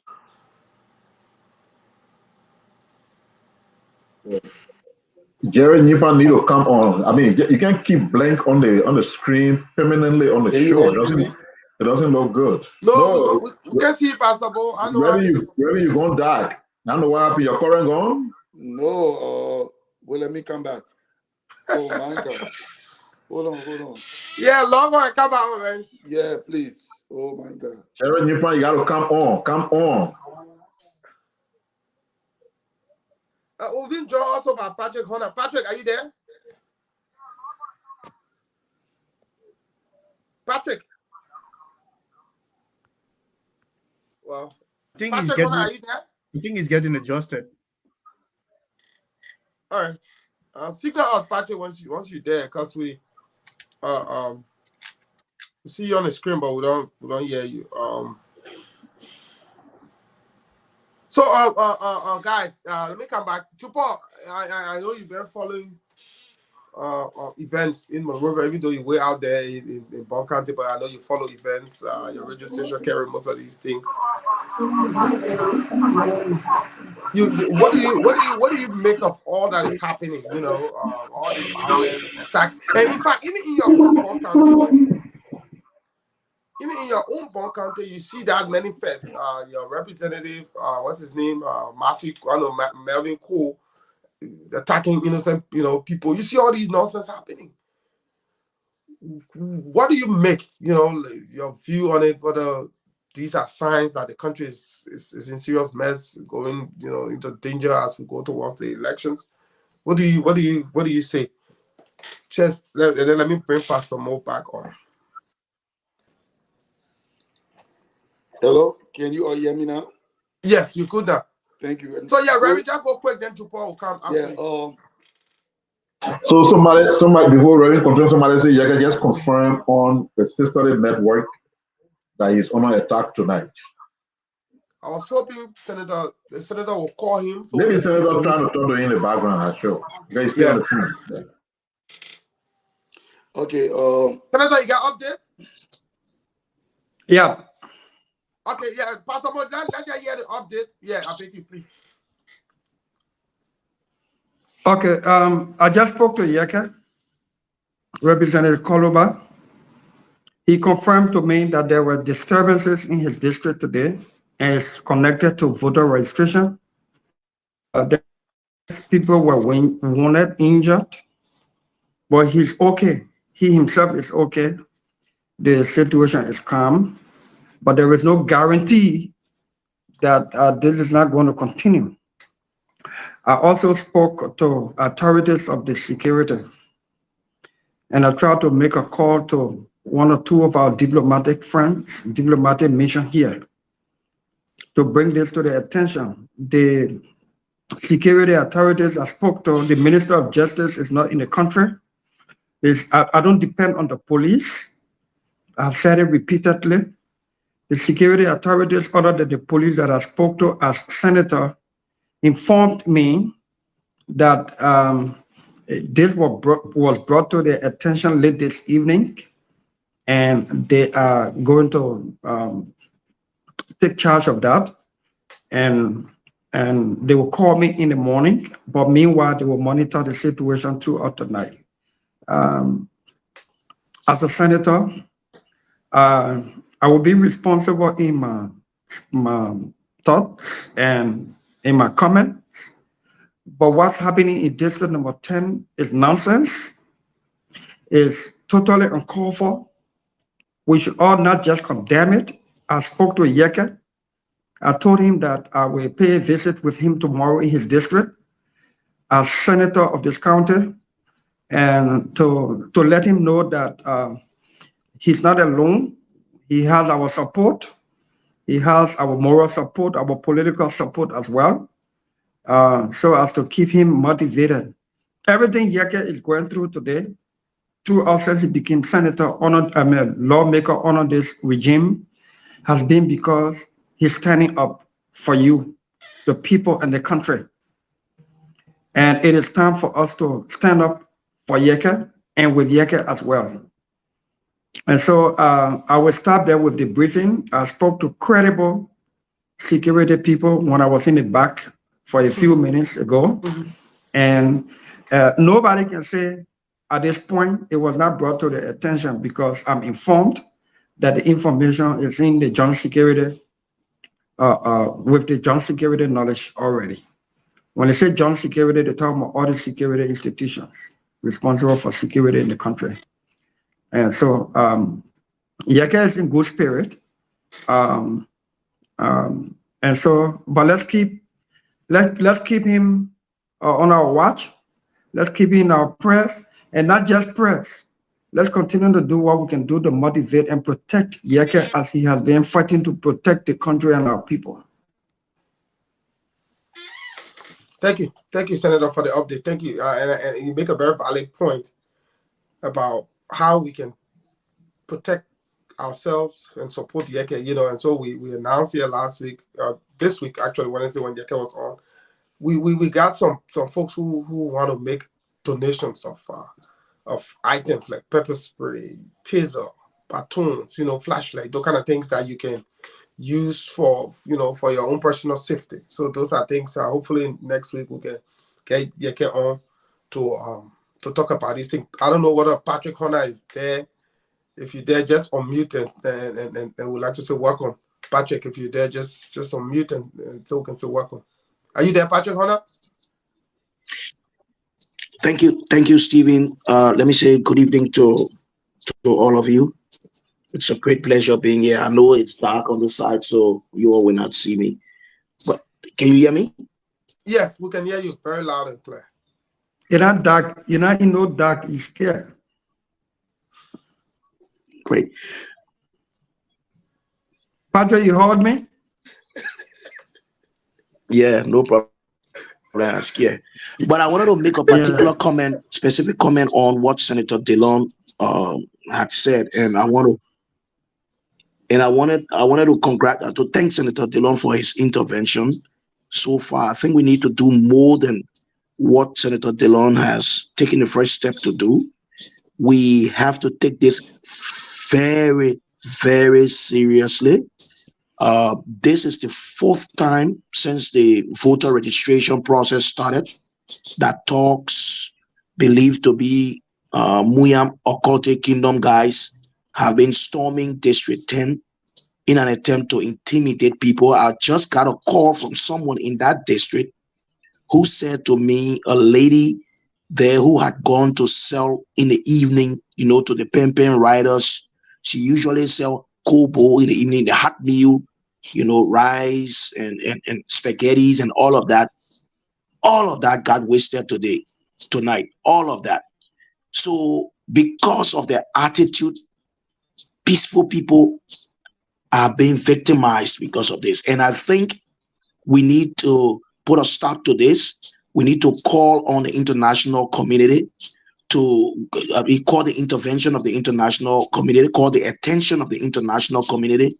I do not trust this police, and I need to say this, because every time people go to effect arrest in District 10, Yeke supporters are arrested and the other people are let go. This is very concerning. We have few months to election, 8 months to election, and our security people cannot let us down this way. They cannot let us down this way. This country does not belong to one group of people. Everybody has a stake in this country. And this is becoming very embarrassing. This is becoming provocative, and people are getting angry. The number of people who are angry tonight, you won't believe. Upon watching a video, I just shared a video on my page of a young man whose windshield got smashed by these talks, all because they wanted to intimidate Yeke and his people. And I think Yeke feels alone at this point. And I want to thank you again, Senator Dillon, Steve, and all the people, all the panelists here for raising this issue. And I think we need to raise our voices so loud on this. I'm willing to join Senator Dillon tomorrow to pay a visit to Yeke's home so that it can be a show of support and that solidarity visit. And I call on all of us to do same. Let us go and show him kind of it's at this point. You can imagine what he's going through. Imagine what Senator Yombli Kanga Lawrence went through the other time. Imagine what Senator Dillon went through when he went on the field. These people are attempting to intimidate everybody who stands up. And if we allow this to happen to Yeke, and if anything happens to Yeke, we will blame ourselves, we blame ourselves, we blame ourselves. Now is the time. Now is the time. And I just want to say to all of us that we need to raise our voices. And you think when something happened to Yeke, we have remain president? But I want to think, let them try. Yeah, Pastor Mo, Yeah, thank you very much. My heart goes out to Honorable Yeke in District 10. But this is one thing that I want to say is that what is happening today in our country, Liberia, is what led to the entire security preparator being restructured and trained. The AFL was referred to as those soldiers. The police back then was referred to as those police. Credibility was lost. It took the international community and some of us. The international community spent millions of dollars to restructure and retrain the police to international standard. Today, we look at our police. Many of us don't want to be identified with the police today. Reason is the trend they are taking. And one thing we all was taught on the academy, do not obey unlawful order on the United Nations Training Academy.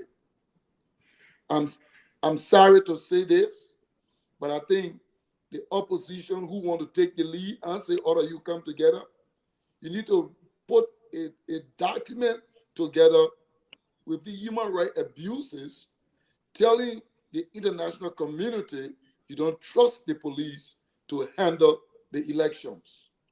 Why am I saying this? I served in the police 23 years. I served for 3 elections in Liberia. And all of those elections that I served under, I was trained by the United Nations.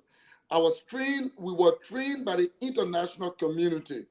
The international community came in, did a selection, did a diligence, and trained police officers that they paid to handle the affairs of the elections. One of those elections was where I met Jimmy Carter and I shook his hands. That was 1997 elections, special election. And there's one thing that I'm saying. It is not only training a police to mend the election, but they must train police to be able to curtail riot and let the administration not be a part of those officers that have been trained to take care of the elections. There is because the security in Liberia is fragile. It's fragile. The security have taken side. The immigration have taken side. The soldier have taken side. The police have taken side. Who can we trust to amend the election? For the election to be credible, if we have a special elite unit, we need to curtail riot, trained by the international community, supervised by the international community, they will curtail this situation. But we don't. So the police is not credible to lead us to elections.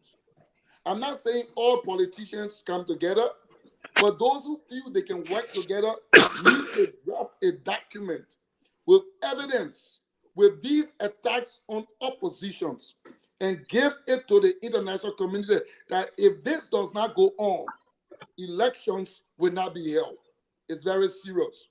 And I think what the citizens of District 10 need to do, and as they are doing, organize yourself, work on a shift, have your community watch team to protect your community and protect your representative, because your representative being attacked because of you. So if he is your representative, you must put arms around him, because he's standing up not for only you, but for every Liberian.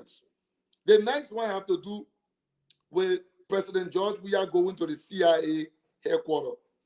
What I'm about to say, it may not be legitimate, but I want us to understand, for our president to go to the CIA headquarters for almost 3 days and nothing is being heard, something is smelling. Something is smelling. And what is smelling, when it comes out, let us know what it is. But what am I saying here? There have been numerous killings. There have been numerous things in Liberia that no one have been arrested. Look at all of the orators that were killed. Look at my cousins that were killed by Jefferson Kochi and his men. What did they do? They tried to arrest our other administrator and put the death charges on them. The lawyer have to call me and tell me, say, tell your family to back off. If they don't back off, they will put the death on them and they will go to jail. The moment our family back off, the case died down. That is exactly what they're doing with Honorable Gloria Scott. Should we all sit for the good people in the land to be destroyed? No. I said this to every Liberian. Freedoms may be free, but freedom is not free. For us to get freedom, people will die, people will get hurt, people's eyes will be bust, people will go to jail, but we must stand up. We must stand up to these people. And if we can stand up to them, if you can stand up, we are in a better place.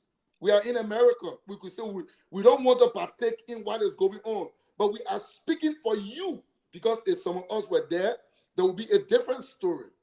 But what am I saying to us, Liberians? We don't have a government. We have a group of criminals that are only protecting their criminality act and their stolen wealth. And those wealth that they are protecting, you must go after them. If they come after your representative, go after them. If they come after your senators, go after them. Because these are the people that are standing up for you. And those people in the House of Parliament that is not speaking on your behalf, you don't need to vote for them anymore. You don't need to give them your vote. They don't deserve your vote. They don't. Let George Weah vote for them. I'll stop here for now. Thank you, sir. Thank you, thank you. I know Pastor Fiery who missed that fiery part of you on the show. It's good that you're back. So, guys, we've listened to the updates from Yeke. I was hoping maybe we could, get him, but since we can, Senator, you got any new information? Just before the senator speak, I just want to ask him a question. He don't have to comment though. But Senator Delon, I heard through the grapevine that you are very much aware of the second batch of sanctioned officials on the list. Somebody told me you have it. As a member of the Senate Committee on Defense, Security, and Intelligence, as a national leader, you should know what to talk, when to talk, and when not to talk. Adalito, in the Bible, Jesus took 3 of his disciples on the mountain to pray. And while they were praying, Jesus stepped aside and he went further. And you know what happened there? The Bible says the spirit of Moses and Elijah appeared to Jesus. And Peter, James, and John saw with their naked eye. When Jesus came down, you know what he told them? He said, the thing you saw here, Jenna, you don't talk it until the time comes, until the appropriate time comes. So even the Bible tells us to keep certain things when it's not ripe, to say out. So as a national leader, my knowledge of certain things should be guided, by statesmanship, as of statesmanship, and know when to speak to certain things. And Megan thought, all right. Okay, Peter, your eyes have seen, Peter. Peter didn't enjoy your eyes have seen. Eyes have seen, but your mom and talk until the appropriate time. And Pastor Moana too. Of course, I say Megan thought, gentlemen. Yeah. But I just wanted to pass this positive news. Okay. The political leader of our party, but as senator of Grand Bassa County, she has been invited to Washington. Okay. She's on her way. She's on her way already. She's airborne shortly. She's going to Washington. She's an official guest of Congress, the House Democratic Committee. She'll be in Washington Tuesday for a few days as guest of Congress. Sorry, I did not say Langley. I said Congress. She'll be in Washington, and we get daily updates. So she's not going to Langley. She's not invited to Langley. She's invited in Washington, at the Capitol, and at the Congress. We want to wish our political leader and Senator Loring safe travels and a very pleasant, successful trip, and that her visit and trip to the United States of America can broaden her horizon and be a positive one for our Congress, our legislature, and our country, and to broaden her experience as well. So we thank God for the opportunity. We are 30 senators. Congress chose Senator Lawrence. For whatever reason, we give God the glory. And I just wanted to pass this very positive news. Good news, good news. I know I will run into her in DC when she comes. I'll run into her hopefully when she comes. But that's a good news, you know, to be selected amongst your colleagues to represent them, especially at that level, is something. It's a very good news. We'd like to wish her well. I think those are good things for our tendency as opposition. It's a good sign for us. You know, ahead of the October elections, we're looking forward to having these kinds of activities. You know, it's good that we can have, and I hope she can join us when she's here, because it'll be easier. She'll be on a different time zone. She can come on the show hopefully to talk about her visit afterwards and talk about and talk to the people of Bassa, encouraging them to register to vote. Those are things, because Radio Dubai is here, and you know, it carries the thing. Thanks to her for her support of the radio station D15 Dubai and the other extension that she's working on. We'd like to say thanks to Senator Yomli Kaga, wishing her safe travels. Those are good news for us. At least when the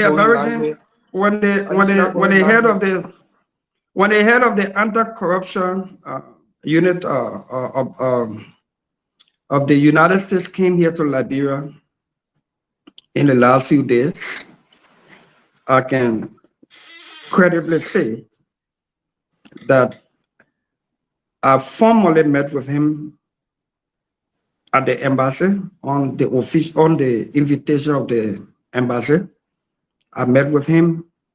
We had discussions regarding corruption in the country and what we all can do together to help ourselves and to help America to help us. And I made the case, and with credibility, highlighted series of issues, corruption related, and as we joined call to ask the American government to take action, since we can take action on ourselves and by ourselves. And all of these things are not happening in a vacuum. We believe that a lot is going on behind the scene that the public is not aware of. You know, the content of your character can take you places. The credibility of your conduct can land you places, and your recommendations can be highly considered.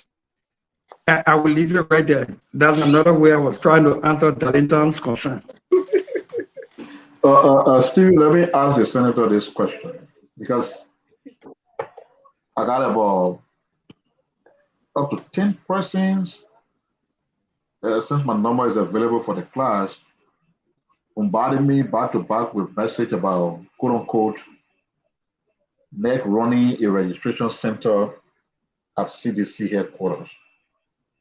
It's something that has been spreading like fire. So I just want to ask the senator, day on the ground, what have you heard? If you heard something like that as a rumor, has there been something done to cross-check it? Because you see, why those kind of allegations sound stupid, because you would think that NEC would be stupid enough, even if they wanted to do clandestine thing to go open voter registration in CDC compound. But the truth also is that we're not dealing with a group of people who are normal. Okay, so everything you consider normal with a group of people that are in power is a mistake. So what have you heard, and have you been able to cross-check if you heard? Yes, I heard that. We'll cross-check it, and we'll do cross-check it every day. Like you said, Elections Commission is not trusted, but I don't think they can be that stupid. What we know credibly that is happening at the CDC headquarters is that their partisans are trooped there so that people help them to fill out the online voter stuff, to get the barcode photo, to just make their registration easy when they get to the voter, to the registration booth. They are not doing voter registration at the CDC headquarters. And the fact that we cross-checked it and we saw that they were only helping to fill out the online form for their people, we do that cross-check every day, because if we just relax and say, oh, the people only filling out form to make it easy. Because when you fill out the form online and you get that QR, quick response stuff, by the time you go to the registration room, they put it through the system, all the information you have put in there earlier. It just comes out, then you do your fingerprinting, and then you do your photo. So it takes about two minutes. But if you go there, if you go to the voter registration, to the voter registration center, and they have to ask you for the information to do it manually before they put it in the system, it takes about 4 to 5 minutes. So that's what CDC, I think, clearly did. And the people trooped there to do that. Every day we cross-check that, because if we get relaxed that they're only doing online, filling the form online to make it easier when they get to the voter registration place, they could take advantage of that center over there. Don't take anything away from CDC. Don't take anything away from CDC, especially when a negative planning. Yeah, I got you. I mean, it's okay. I mean, it's like I said, it's trending. I'm now on the ground. At least you're on the ground, you will pay attention. So I take your explanation, and the good thing is you say you're doing it continuously. I think you should continue to watch it. Right. Senator, can you send message to your constituent in Monserrado and those listening to register to vote? Yeah, so I started that this week, and I want to do it almost every day. Voter registration is on. Our people, we're calling on residents of Monserrado County, and we're encouraging you. It's not about me, it's about the country. I'm not on the ballot in 2023. Even if I were on the ballot and you don't want me to be retained in office, the only way you can take me from office is when you register to vote. If you want to take these people from office, register to vote. If you want to keep these people in office, register to vote. At this point, we are encouraging everybody who is eligible by law. You have turned 18, you are above 18, you don't have a criminal conviction that by law stops you or prohibits you from voting. We want to encourage you to register to vote. If you want to travel, you need travel document. If you're not traveling, if you can afford, go get your travel document. So that anytime you have a travel opportunity, lack of document will not, deprive you of your opportunity to travel. I'm saying this to say, in order for you to vote, you must be registered. Go and get your voter registration card. Don't allow maybe your disappointment in Dillon to say no need to go register to vote. Don't let your disappointment in the government to say no need to go register to vote. Go register to vote so you can replace the government that you don't like. You replace the people that you don't like. Or you keep the people in office who you like. And that the only way you can do it unless you register to vote. So, as senator of this county, one whose voice a lot of people follow, I'm encouraging you to vote. When you go in to vote, if you have any national ID on you, like driver license, passport, your old voter registration card, if you have one, to identify that you are a Liberian. The people who are registering you have the right to just look at you and say, you are not Liberian, or you don't reach the age 18. The burden of proof is on you to prove it. If you don't have voter ID, if you don't have passport, if you don't have national ID card, if you don't have anything issued by the government that identifies you as a Liberian that carries your age, when the people in the who's out to register you challenge you, you can bring the community chairpersons or prominent people in your community, your parents, your grandparents, or community leaders who can vouch for you that you are a Liberian, you live in the community, and you have passed the age or you have attained the age. That is what the law says. You don't only need national ID card. You don't only need passport, because not everybody has passport. You don't only need driver license. If you are a Liberian who lives in Ghana, for instance, and you have adopted the Ghanaian accent, the man in the voter room, the registration room, has the right to ask you questions because of your accent. Don't say, oh, because they discriminating. No. Sometimes they'll do it, it will annoy you, but you have the burden to prove. It's just like the policeman asking you for your driver license, or the policeman saying you driving without driver license. You don't expect the policeman to present your license. You are supposed to do that. I just want to clarify that you don't need passport. If you have it, good. You don't need a national ID card. If you have it, good. You don't need, if you have your birth certificate issued by the government, good. If you don't have any of those things, you can still register by taking your parent who can identify you, by taking community leadership, people in the community, prominent people in the community who can identify you. That is why it is good to register where you live. We want to encourage our people to register to vote. By next week, we'll make it louder. We start to visit around. We start to do drive-through to encourage our people to vote. We have up to April 9 in Monserrado County to register to vote. At a voting place, the people slow there. That slowness at the place is annoying, but it is not done against opposition.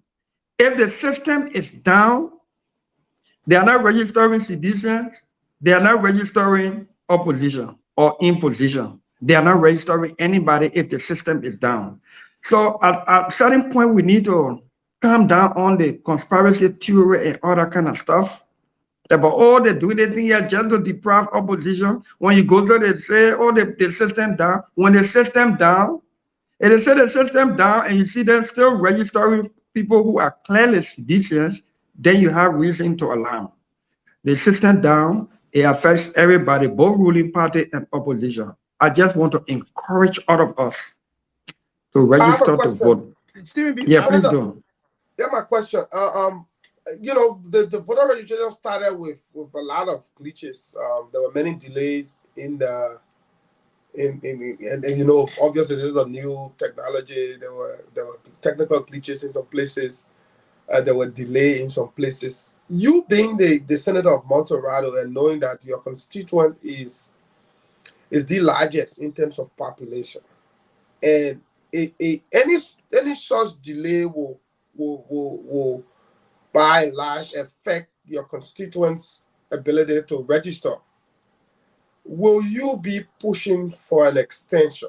Given all that we know, will you be pushing for an extension that the people of Monserrado, being the largest, because for instance, you're using 3 weeks technically to register Monserrado, you're using 3 weeks to register Grand Cruz, for example. You're using 3 weeks to register Bombing. Monserrado has, based on the nonsense stuff from Legis, Monserrado has almost 2 million people. Let's assume that 50% of that 2 million people are registered voters or even more. And given the fact that it's taking a neck official 5 minutes to register somebody who didn't do the barcode stuff online, if you multiply that by 60 by in a day, you know, or during the day, we came up here that in a day's time, 8 hours, about 5 million per person. In a day's time, you multiply that, the total thing you'll be able to complete will be, you know, total will be like 96 persons. You'll be able to do 96 persons.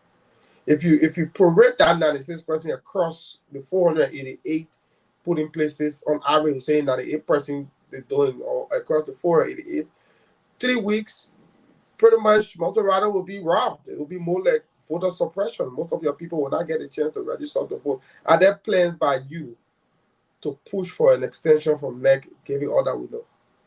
Indeed, we think the time is short. NEC thinks they can do a lot within the period. There's precedent that voter registration period has been extended before, and we are making our case. You can't talk about extending the time when before it even starts. That's when people get complacent and think that maybe they will postpone it or they will extend the time. So let me just be relaxing. Let's take advantage of the time, and when it's reasonably, very, very reasonably possible and justified to demand extension, we are making the case in the back.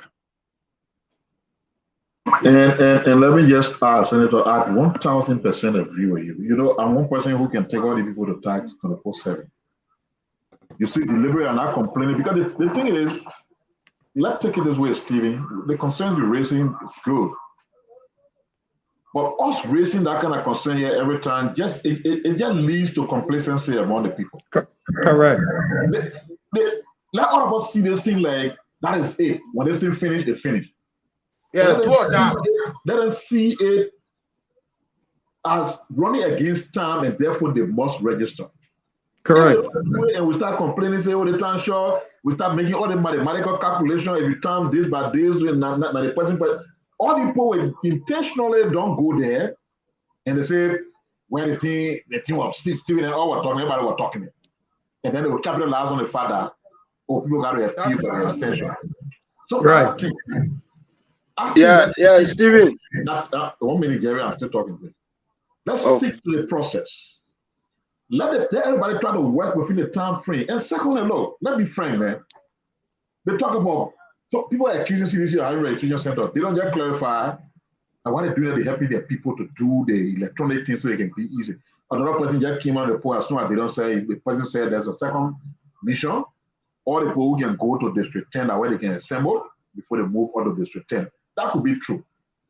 But just the fact that they thought to be helping their people that way, what we want to ask, is that happening with the parties in the opposition, whether it's ANC, whether it's Liberty Party, whether it's UP? If it is doable by these people, and it's no crime, because all you're doing, not everybody got gadget, electronic gadget. So if you have access to electronic gadget, tell your partisan, come. We'll prostate you online, you get a barcode when you go to the station, it's just okay. But we're folding our hands. We just expect everything to happen because the people supposed to do it. It's not like that. It doesn't work like that. Let make some effort too to make our people, to help our people so that they can be able to meet this schedule. And in the end, if they don't say, maybe the registration ends. And now go look and see, okay, 300,000 people registered in Monserrate.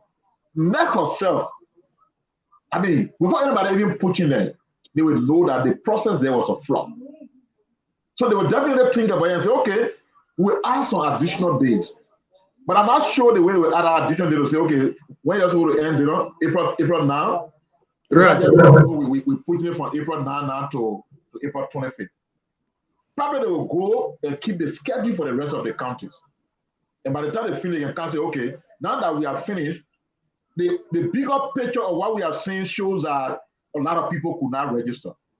And we can attribute a lot of things, the technology, the media, so we giving additional time. Then they will come and say, okay, the first place we started the thing from, this is the number of days that we add. After that, we go to the second phase and we add this number of days. I think those things are possible, but let's see the outcome first. Let not complain for the people, let them go register. If that thing should be do or die for them. That their power. And I need to add that, look, Don't be confused that we're going to do a digital voting, electronic voting. We are not doing electronic voting. When you go register to vote, you take your fingerprint, so your fingerprint can identify you as Alfred Peter or John Paul. If they get 1 million John Pauls, your fingerprint will identify that you are the particular John Paul. If you register to vote, you put your fingerprint there in district number 10. And you manage your card district 13, you put your fingerprint there and they give you photo ID card. Right now, during the voter registration period, you will get it. You may likely bypass the system. When they finish doing the voter registration, when they go clean it up now to reconcile it, they will identify that your fingerprint in the system here 2 times in district number 10 and district number 13. They may either wipe it up from the system completely, and you just get 2 empty cards in your hand. Either you get Visa in your book for the Americans. So, Yeah. sorry to cut you off, Senator. That was my next question to you, right? So there is consequences for people who register in twice. Of course. Because, of course. And I wanted to ask you because we saw on the social media, for example, my name is Dalino Collins. Say I register in District 7. I'll register with a card, Dalino Collins, and I'll go register in District 10 as Darlington Jupor. But I got 2 photo registration card. So you say there are consequences when they do the reconciliation? When they do the reconciliation, because that fingerprint, that thumbprint, they more than 1 billion people that is the wonder of God. Every person has a unique fingerprint that nobody else has. Including, no, he knows. I'm sure he knows, but he wants to simplify it. No, he knows. I'm sure he knows. So let me flow. Yeah, so let me flow.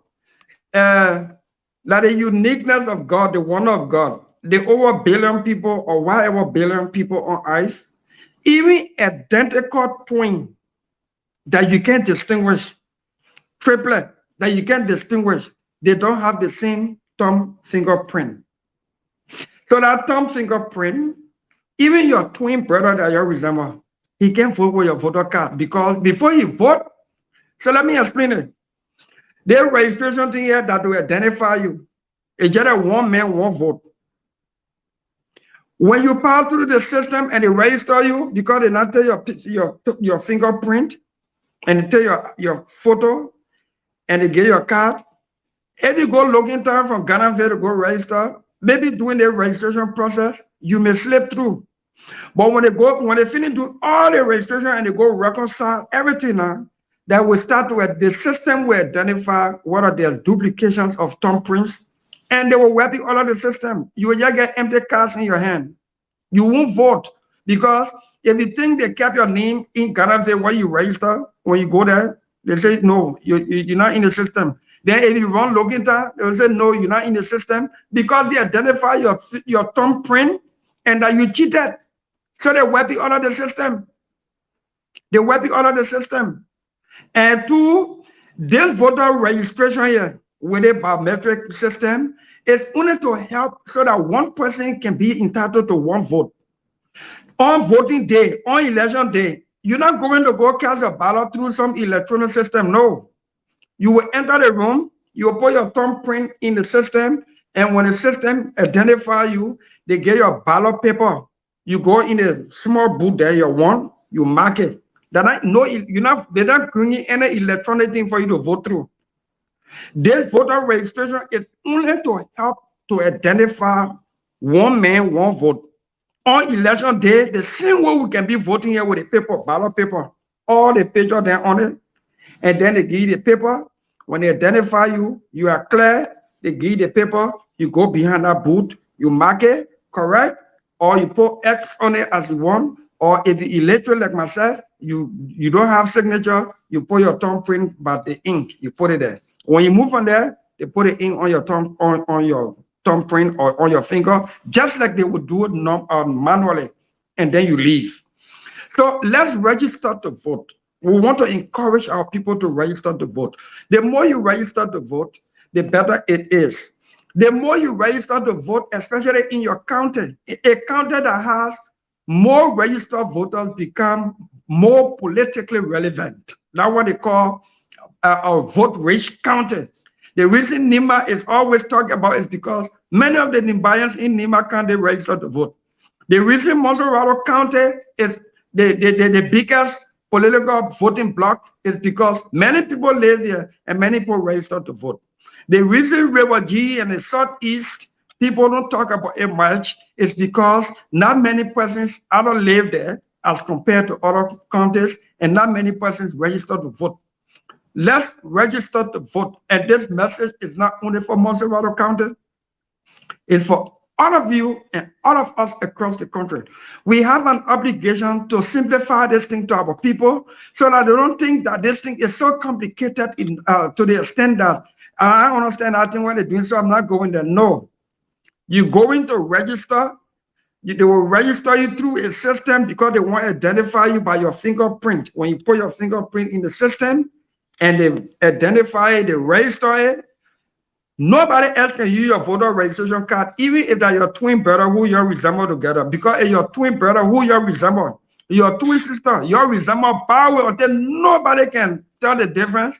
The only difference between you and your twin brother or your twin sister is your fingerprint. Once you go there, they put your fingerprint, they put your thumbprint in the system to identify you. Once they can catch your fingerprint matching that voter ID card you carry, you are not going to vote.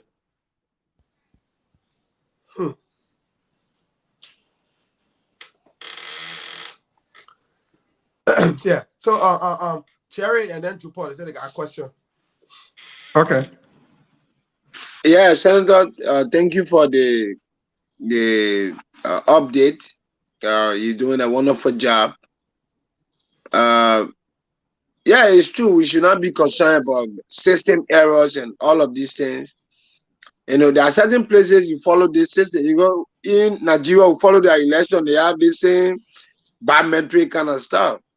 At the end of the day, and they're in chair.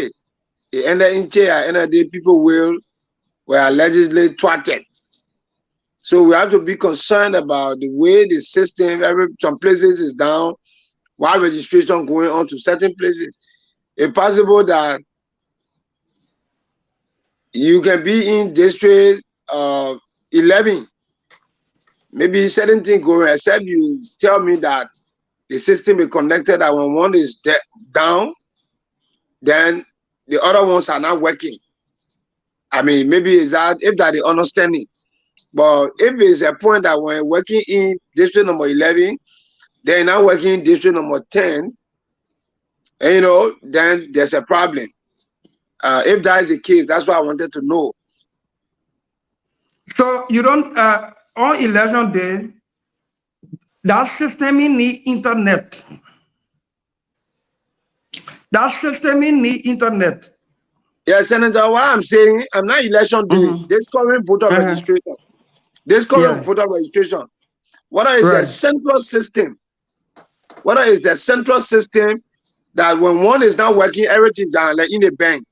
When they say the system down, it means it's down.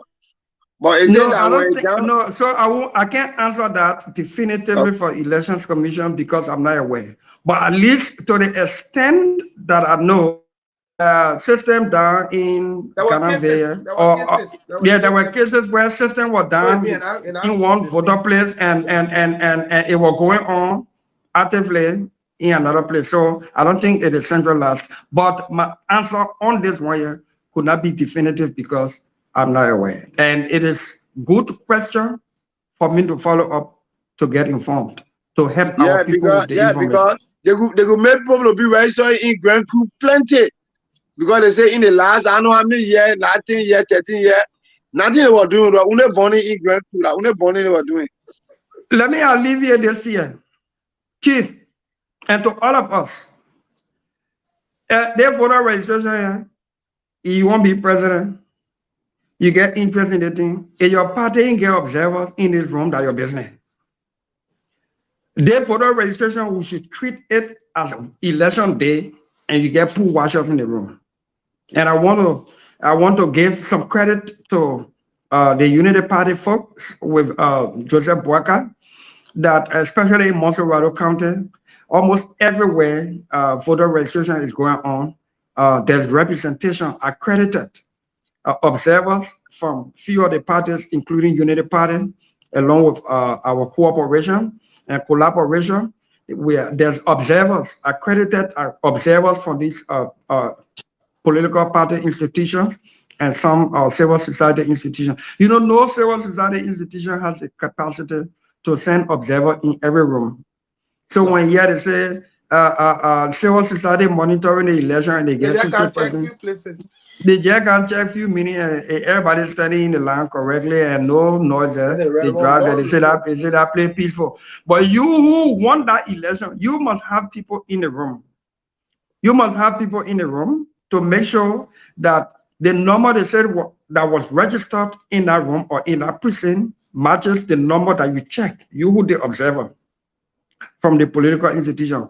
If you don't have observer there, then on what basis you crying? In fact, it only shows that you are not prepared for the elections, because on elections day, you got to have observers in the room. You got to have pool washers in the room.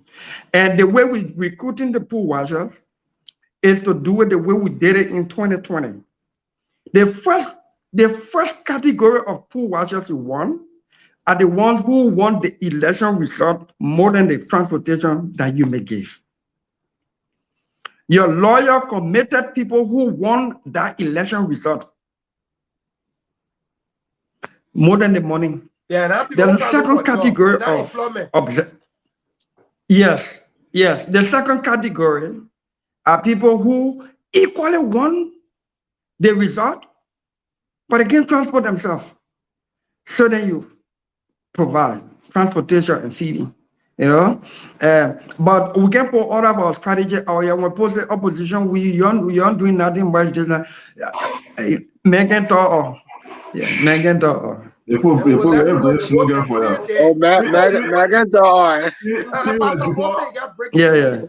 got question finish, just give me two minutes. Let me say something to my people in Basel in just 2 minutes. I will not be the Samson David because you know plenty about 2 minutes. But then, Pastor, let you go finish with your question. Okay. Good evening to all of our many viewers. I just received information from Liberia in the LMP. Yesterday, I'm trying to get the second person name within the LMP. Honorable Senator, I will give you the victim number within the LMP so you can call. So you can call and I will call his name. So yesterday, there was an exchange of words with one unit 190 of the Liberia National Police and another police officer. I'm trying to get the information how long the second police officer been there. During the exchange of words, 190, who his name is Alex Wins. I'll spell his name for you. A-L-E-X. A-L-E-X. Okay, the information still coming in. The victim name is Alex Wynn. He is a chief superintendent of the police. This is his number. His number is 0770 800 190. I call that again. 0770 800 190. That is police operation number.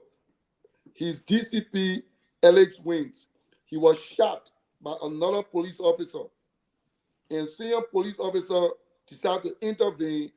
The police director called and said nobody should go to the press. He's going to handle the bill. He's going to handle his medical bill. I'm still waiting for, they say he's the chief of small arms control. Alex Wynn is the chief of small arms control. His code is 190. So you can please call that and you verify. I'm still waiting for the second police officer name that did the shooting. But Alex Wynn is the victim.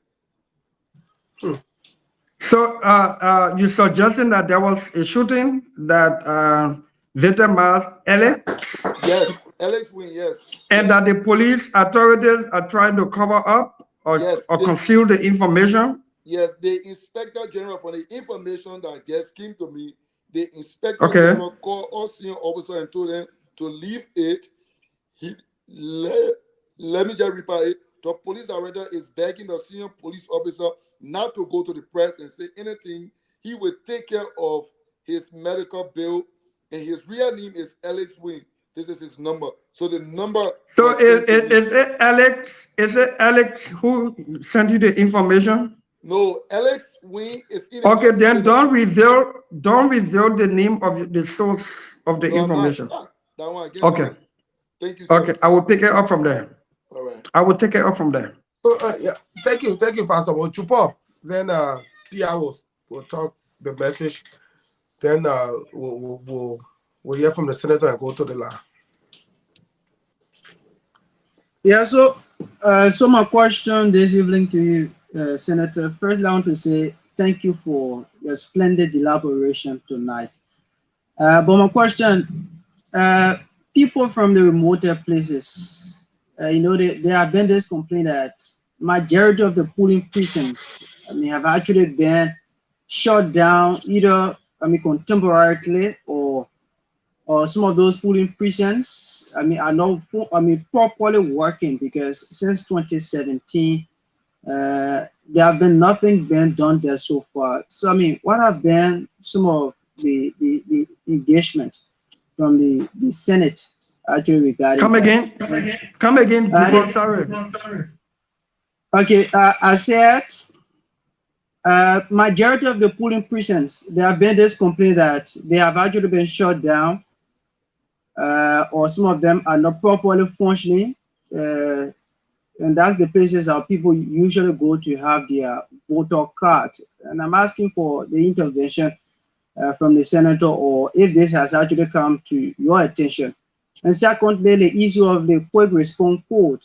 Majority of the people actually trying to do their online stuff. There have been this complaint as well that the quick response code is not actually processing. Because if you actually try to scan a code, you see that they'll tell you fill, and I don't know as to whether you have actually captured that as well. And lastly, there was this issue flagged by one of the quarters some few days back that identical twin. You actually spoke a little on it, but identical twin. The guy, his brother actually went and did his registration at a particular polling precinct, and then his brother, went to the same place as well, and then he did his registration. But after they did the photo, they actually came out and said error because the two of them look alike and they had the same last name. So the system was telling the people that it is the same person, and there was some conflicting stuff there. So I don't know as to whether you actually have access on that too. Okay, these are good concerns. The Election Commission people are following this discussion. The QR failure, I will find it challenging and difficult to accept that because people resemble, so the system did not take them. The system cannot deny two different persons with two different fingerprints, no matter how much they resemble. That's why the thumbprint, the fingerprint is unique to every individual. Like I said, that is the wonder of God. So because people resemble, so the system deprived one person from registering, it would have been a system error. I'm not defending the Elections Commission or the system, but common sense would tell me that. But these are good concerns that as senator, what is happening in Montserrado County or not, the fact that it is happening in any part of the country, it should generate our concern so that we can bring them forth in our one-on-one interaction or collective interaction with the elections body. And so I take note of those. Voting centers, Voting centers are not normally. If you voted at a place in 2017 and you voted there throughout the election period of 2017 up to 2023, there may be some places that may be likely changed. For instance, the voting centers are not owned by, they are not all public property. Some of them, they are private property.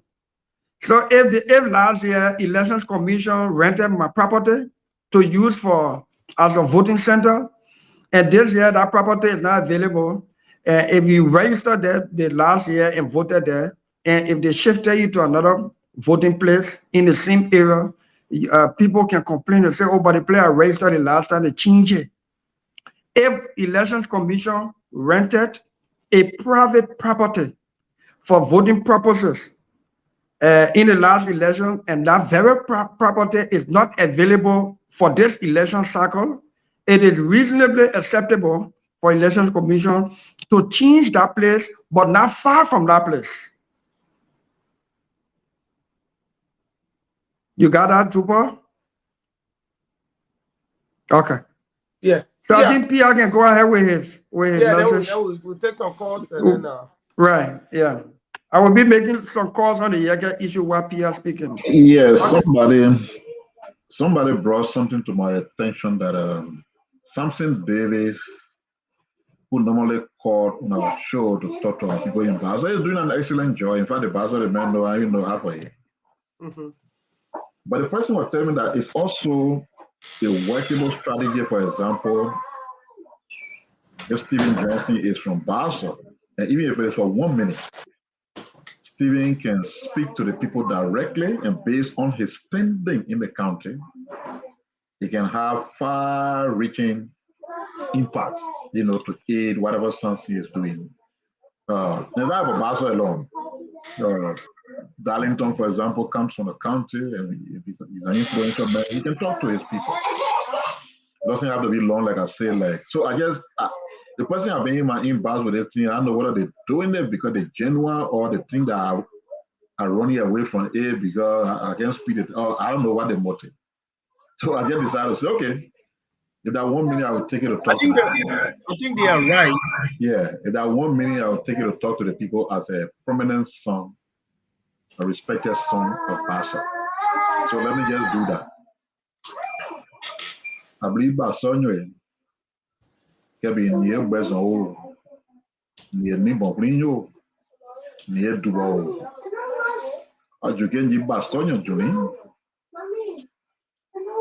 Among the Bochan Cabe, Zonake, almost 10 reasons. And in 10 reasons, Zonagamo, and a 10 reasons, Abu Pleasant Gimon, Amu Gomlano, we don't Gimon, Wadan, representing a senator, be Amu Gimoni. Get a park, and you get the Yambly point. In 10 reasons, the 10 reasons. So tia ni akon ka wen mo nyina mi potio nyobe be wa mo atan gidio duwa ni nyobe e wa ni anyobe nyina mi mpoe so mbling gemu bangi ni nyina mi po because nyina mi poe ni tan gidio na jinze tan giemu den be wa dan bla bla ba so nyobe dan bla bla bla bla na we mo be adan October ke ba so yan dan bla bla bla bla omude amu atangire mu wen so wani anyine bi point kan be ni tio na jin bla bla na jin be monge tangire mu de ke juge ni nyine se bli ni mo no ni se pa o so ni be ban de mo be nyine bi po be na bla bla mu ji kan atangire ni be mo ge mo ni be ke tangire ni be mo be ko pleasant join o okay represent be ke send be join ni be ke wa jindu be tangire di omo so mo ni awu enye ni mo mafio pia mo be son ju jaba pia be giona maka pa mo juga so be mani ba so nyo be ni be ba nwo be mo be ni na bi po ya bla bla na jin they get video. Thank you very much. Thank you. Thank you, Pierre. That was excellent. Thank you. But you can speak decent Bassa, my man. Your Bassa is decent. And Big Brother Pierre, I think it's good. I mean, the people want to hear more prominent songs. Call on them to get out there and register and vote. Jerry, can you speak your dialect? You can speak to the people of River G, my man. Your whole yeah, my man. Governor. Yeah, our whole governor, my man. I can speak your dialect. You want me to speak so now? Yeah, get a message to register to vote to, Oh yeah. Amomo AJ Uson River G Sino Maryland Grand Crew AJ Akon election mi diba able ba mwe ami boribo ami nu kasubo gba plan mo president jajiru nane plan mo any new plan mo komla jajiru nane e de blebe gba tun forcing them ableba ponyini e de ableba ponyini e de momo nyema nyepa amo nene River G umodeka benire mosorado any country we bo nebo kemo wi anwa ejira bo mumbo ponyini because bo se nyini po bakewura fete emine kasubo nema any new army nyumbo mi le jama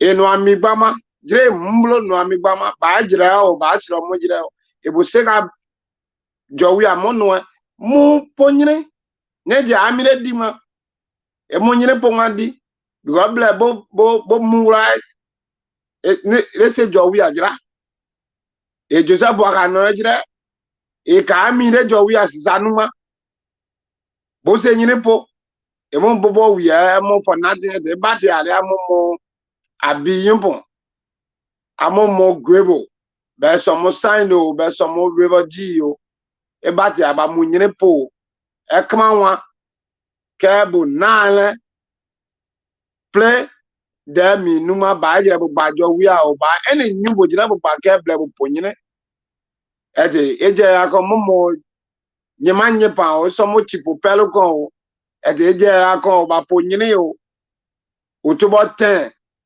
amo foto mamu e de eje akon atato. So Stephen, that's it. I'm done. Thank you, Jerry.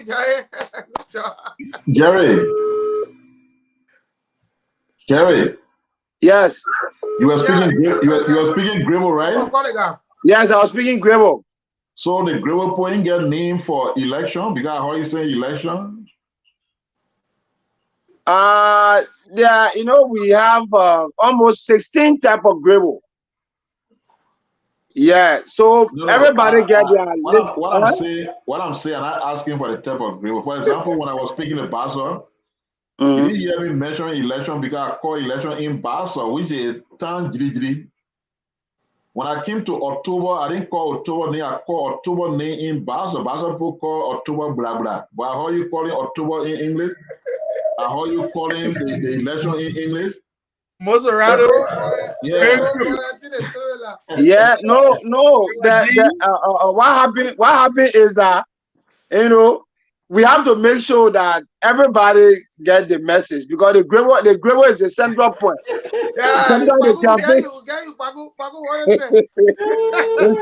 It's challenging though. Yeah, we be our situation. The message guy, they say, why you just calling you girl? The message guy says, "Street tower girl." So you want.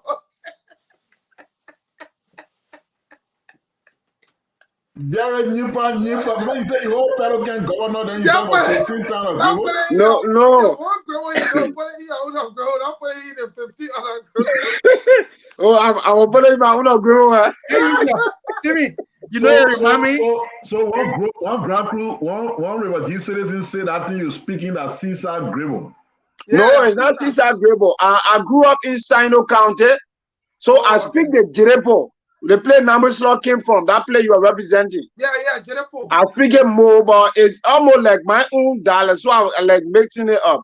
That's why when we're talking with Roger politics or that American say, I'm from Sino, I say you guys are joking. I'm from Pelican, you don't know that? Pelican governor.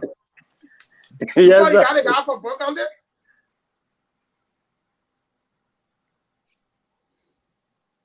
You muted.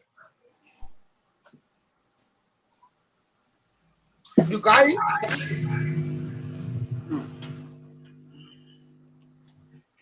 Wow, somebody from Bon will speak Pele? Yeah. Okay, I already have the guy on the line. Let me see. Hello. Yeah, so you're live on the program, and even though there was downpour rain, but yeah, so I guess you were following. Please go ahead. Yeah. Are there something on the line to speak the Basa? Yeah. I'm going to. Okay, go ahead. Go ahead. And then today we want to tell our people. Get one way, get even Kuba no in college get to Puduka, even I don't know in college get to go get that Puduka, get about Puduka because comedy in your brain. After conjuring level glass, Marina, they don't want that bring I get Puduka, and Yaba Puduka, you go to my get Yaba Murray. And Murray, who I'm going to go, get la dropla, no and that I bring night because of Murray. And then, so Murray, I will get a mood like running around. You know, that I'm quite a who contempt, no one had to do the Yakola or this here. Do number 4 now, do make another kudu container. They gave Omanga because Pulu that I'm a quarterback. Canada, no good neighbor, and no Atana, no other trees can another. The way get the Wuluka and Kulunu, I don't know, Pocket, Umeva. Omanga, Chobanga, Natonga, Womui, Dagama, Kuntum, came over. I take away from County. Okay, Chief. Thank you. Thank you so much. Thank you. I'll talk to him, yeah? Senator, you say you got something there? Yeah, I'm trying to get him back on the line. So we can be proceeding by the time I get him our signal. Yeah. So, Hello? Yeah, go ahead, Koto. That's in Loma. Yeah, we got it. Loma version. So even to honor you and thank you guys for it there. Okay, now I go back to Loma. Loma kita kata wan naik ke bahasa kono pun aku bu maga. Dasnya pun lagi ya bro. And ya lasi ki wune and so ka your voice na mat mana ya lasi ki wu. Kona ni ma to pata ta lasi ki to puso. Eli no ya lasi ki wu e va di zo on boza. Na mali ya lasi ki wu. Tala ta puso maga kawala no ku pro. Hello? Check it, 30 seconds. Hold on. Check, don't go again.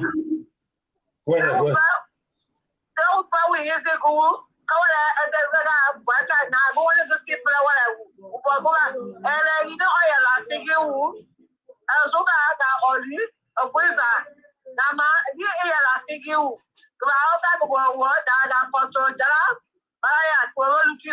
All right.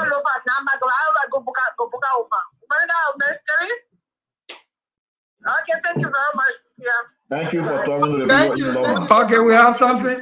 We have something on the line with the very unique Basa vernacular. Something, go ahead.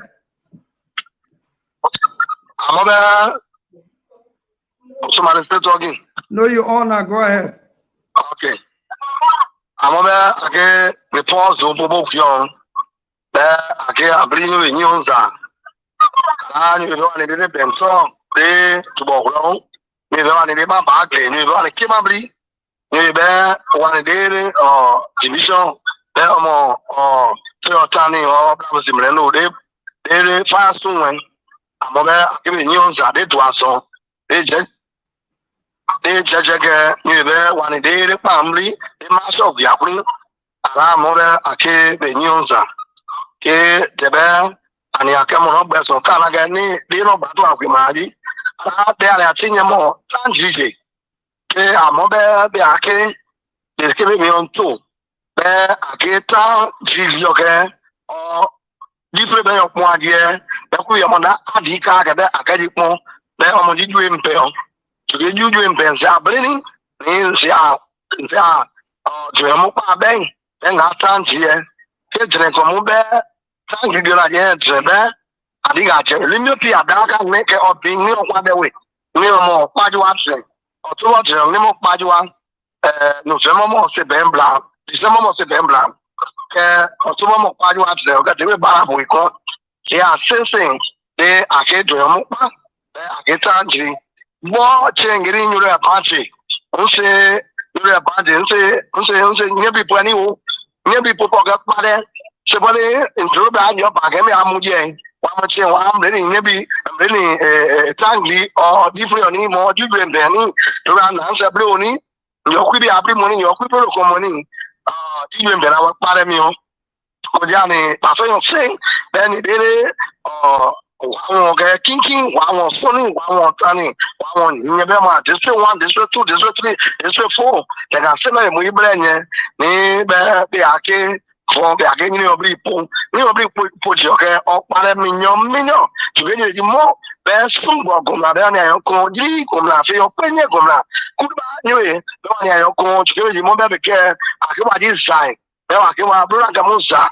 Ni ọsẹrẹ gbọba fọfọ mú ọsẹrẹ tó fọfọ mú ọfẹ púpọ̀ mú kẹ ọmọ bẹ́ẹ̀ nge jíjù ẹnfẹ ọkẹ bẹ́ẹ̀ nge pọn bẹ́ẹ̀ nge tó ẹ mú pa bẹ́ẹ̀ nge táǹtìrì bẹ́ẹ̀ nge tiẹngiri àti kọrọ akẹmọdò kọjẹ ní zoomi ọ wọn àbòdù tó ti dẹ sẹmẹ mi bẹrẹ nìyẹn máa àná ní sọ ní bọkùnrin ní ó jìbì àbọ̀ èso. Wow. Something, thank you very much. I broke the balls, bro. I broke the balls, bro, nigga. I know even Pia can be jealous when something talking. No. I can't be. I have been the one praising something. So something said something here, and because even they don't have Basel man, you don't understand the Basel. We even hear about it. Don't try me that Stephen they didn't understand. I understood everything. More Basel guy, more Basel rule. Okay, what something said about me? What something said about what I missed? The thing he said. The city.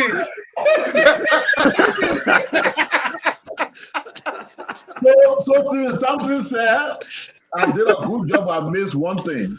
Something said the name I called for October is not a name for another month. It's not a name for October. So he called it name for October. And I thought Dylan as a Basel man heard that. Unfortunately, he didn't hear it. Nobody know that what you are talking about. I know October in Basel, but something finished talking is so no need for me to repeat it. Senator, I know Senator just be Basel. Senator just be Basel. Speak more Hey Basel. man, we're not talking about seven like what you were speaking here, you were funny.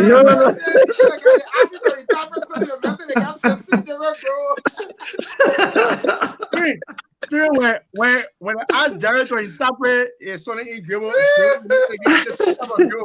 remind me of in school. Mama, how you spell una nationality? The same way you spell. Two Basel guys were working on the ship, and the people dining hall downstairs in the basement in the ship. So even a white man, they didn't want to tell him what they were going to do. So the guy called him and he said, nigga, he said, Joe, he said, I move one step below. I get sugar, I get tea now. The white man tossed together, he hold sugar, tea, one step below. He said, you're not going one step. No, one step below. He said, I'm on one step below. I get sugar, I get tea now. 2004, I took a commercial car going to Nima. Nengweng, that first time we entered Nima. Right. So I sitting in a taxi, and the immigration guy comes to the taxi. And the immigration guy say, I'm for sitting out, right? So making progress. You know that time I was skinny. Yeah, I was skinny. So I thought I play along with it. Yeah, that man a foreigner. The man know that he's Senegalese man. I'm telling you that. So I guess I didn't say I am. So they took me. Steven, Somebody need to be muted. The competition is hard and some people feeling left out. So a sister called from Pennsylvania, she want to talk to the Bel people. Oh, so we pour on. Go ahead, Nelly. Thank you so much for putting me the opportunity. Now, Kuana did and I call I get on the Majinga Masiana po Ekan Poti Selawa. Now, because now, Mauna, not Tiruna. Now, been a quite 9 years. Now, quite 9 years. 48 years, the man here, I war, not going there, not going 40. One tell you what, my Tiano, a wood at class B, or that job. And also, na say ba Jose Nima Puaka when I would put on bear, or quite 1 year, not picking. A mamma of Quaki when they tell you what, Mujane, you Tori, Ukam Qualmuye, Now, 40 cents, it's the man, Mubere, 14. Namama, Namama. Thank you. All right. That was better. Yeah.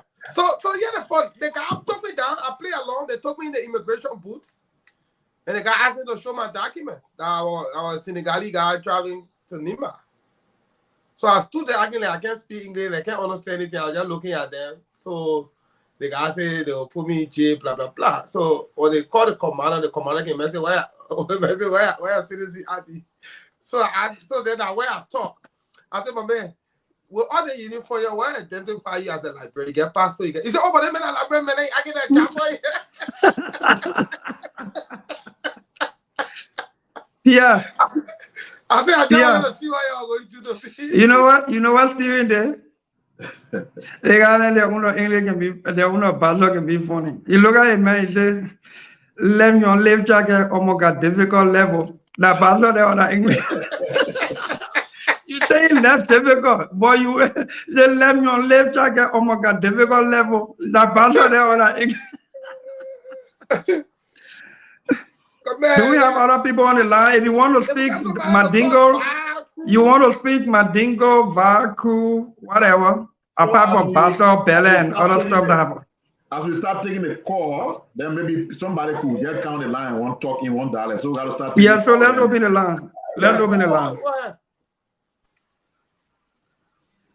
087043660 087043660 087043660 0770470 0770470 plus 1 4016888266 plus 1 4016888266. So should I start from my side? You have to take the caller quick and come to you. That one caller. Caller, go ahead.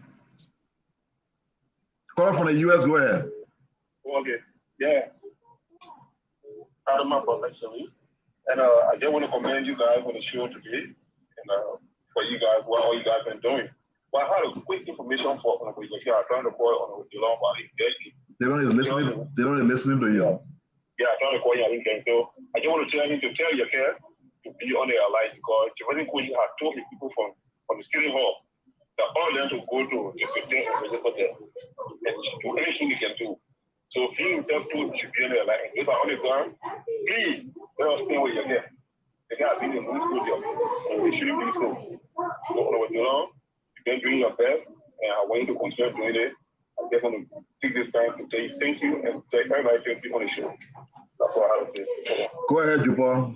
Thank you, Juba. Before you go, I want to announce anybody calling my number tonight must be ready to speak his or her dialect. Only local vernacular, local dialect. Anybody calling my number, if you want to speak your local vernacular, apart from Bassa, Bele, and 1 or 2 other Loma that we have already heard. If you want to speak Mandingo, Bele, I think somebody spoke Bele, or Va, Kisi, Gio, Mano, whatever, apart from the Bassa and the ones we heard. If you dial my number, when I pick it up, you must be ready to speak your local vernacular, or else my number is not for the regular calls tonight. Tuba, go ahead, sir. So please go ahead, Chief. Somebody said they want to speak Congo. Easy, they kind of thing. Go ahead, yeah. Go ahead. You gotta be inclusive. Yeah, I want to come on. I joined this event from Grandma. Darita wants to speak Congo. My man, Siri, are you like you? Hello? Yeah, go ahead. Yeah, I just want to appreciate the show this evening. But one thing Senator Dillon said, and it also drew my attention, is the issue of helping a voter to get access to quick voter registration. And I think everyone should get involved into this, even including the opposition as well. Because if we observe the process, Hello. Hello. Hello. Please go ahead, Chief. Yeah, this is DJ Lomé calling from Corwin. Let me say good evening to the senator and good evening to all the panelists on the platform. Honorable Kolba, today I heard that on the OKFM that the youth league, the leader said you are going to, tomorrow they're going to register at Oro. They're going to be in the numbers and in the medical forms. They're going to go there. And I listened to Honorable Kolba just this evening. He said he called the police director when he was attacked. The police director said they think the situation is more than him because Jefferson Koji have moved on the Oro. So the situation has been led by Jefferson Koji. Tomorrow is going to be a piece of hell on the Oro.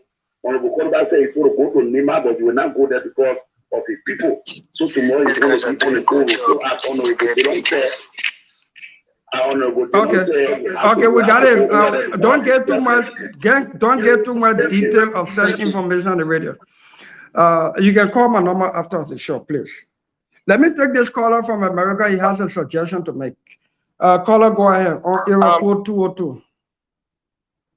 All right. Good evening, gentlemen. First of all, I want to say thanks for the show and big up to you, Senator Dillon, for everything. I was trying to say, like, is it possible, like, you guys can pin maybe a Cash App, a Zelle or something on the show that people will be able to contribute and, at least to keep the show running, because right now we all need money to get this government out of power. So at least, and it's not compulsory, but at least those of us that want to put something through, we can do that via the Cash App or whatever that we put down the show. So I think that would be a very prudent thing. Stephen Johnson and we beg you guys to do this for us, man. No, but we have that, except that just a few persons have been once a while. Very few persons. It has not changed. The information they carry has not changed, but nobody. So the suggestion is that you pin it so that people can see it. Yeah, I'll pin it. Yeah. I'll try to pin it during the show now. Yeah, okay, right. Maybe that's it. Yeah. So right. let me take that Okpara quick or Jupoda come out to you. That Okpara, go ahead. Hey, good evening, all the great panelists. I just want to speak briefly to the moral conscience of the nation, and it's to the religious community, the churches, the imams, the mosques, the bishops. Liberia is not in a normal state. It behooves all of those who come each day in the name of peace to begin to stand up. I was thinking this morning about Bishop Malcolm Bacalo Francis. The cause he stood for, those he defended. He was one of those powerful voices in the wilderness, preaching peace, justice, and equity.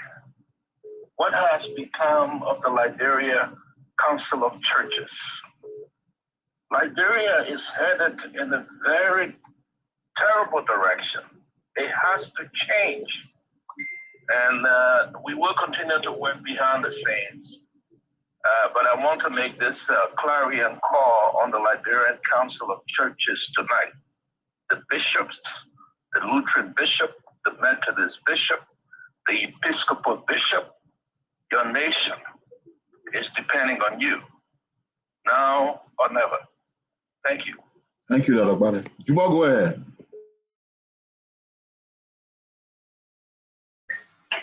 Please go ahead. Thank you, Honorable Dino. Thank you, our Senator. Thank you to Brother Steve. Thank you to Pia or my name, Oscar, that we are from Middle Town to see. We say thanks to God, first of all, for life. This is Liberia, or what is happening in our country is wrong.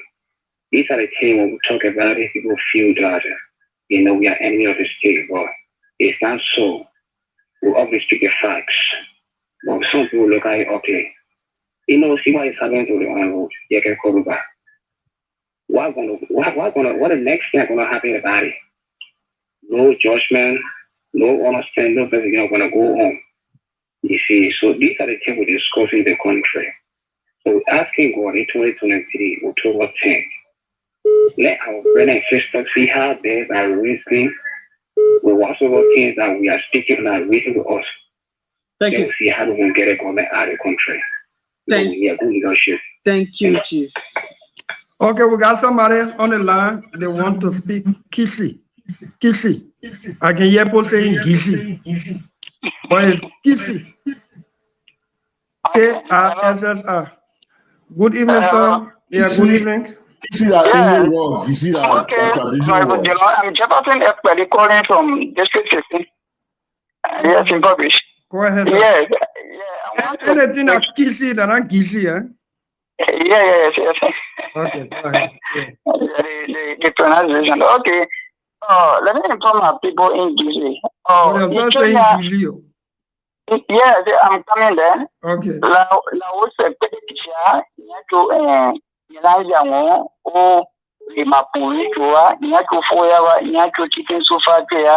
Manatu Morobi Ananda, Wanatu Okantila Chelinda, Yema in the Lonia Berbendo, Felbeck.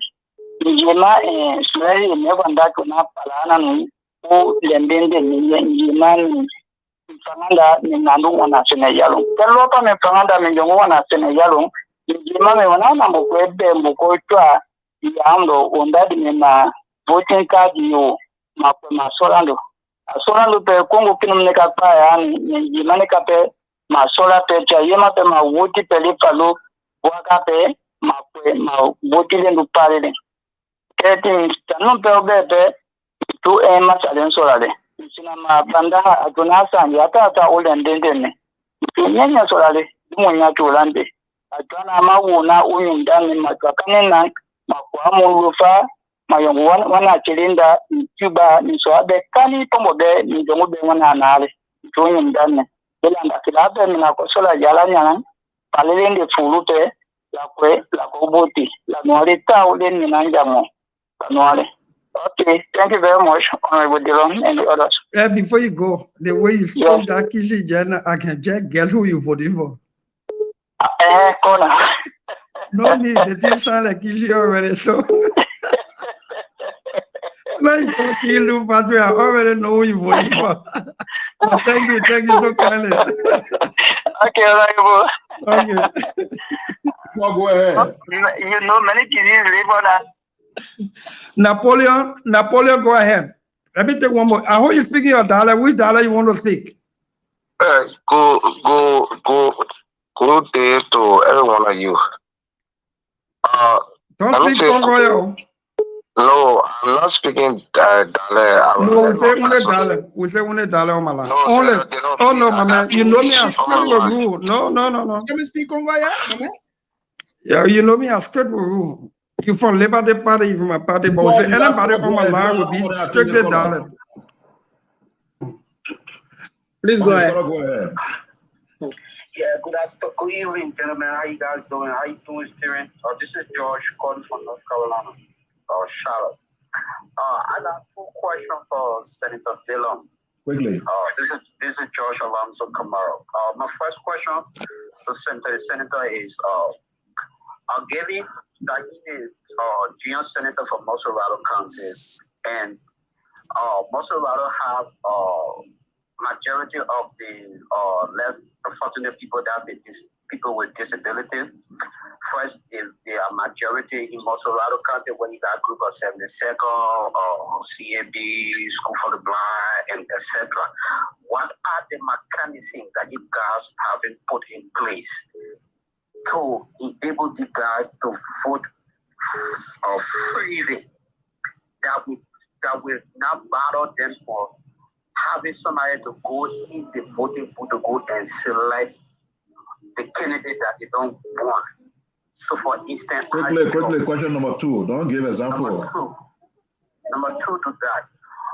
I listened to Senator Dillon where he stated that after the registration process, the election commission will go in there. The election commission will go in to clean up the biometric system. If there is 2 fingerprint data there, they will have to delete or delete the entire thing.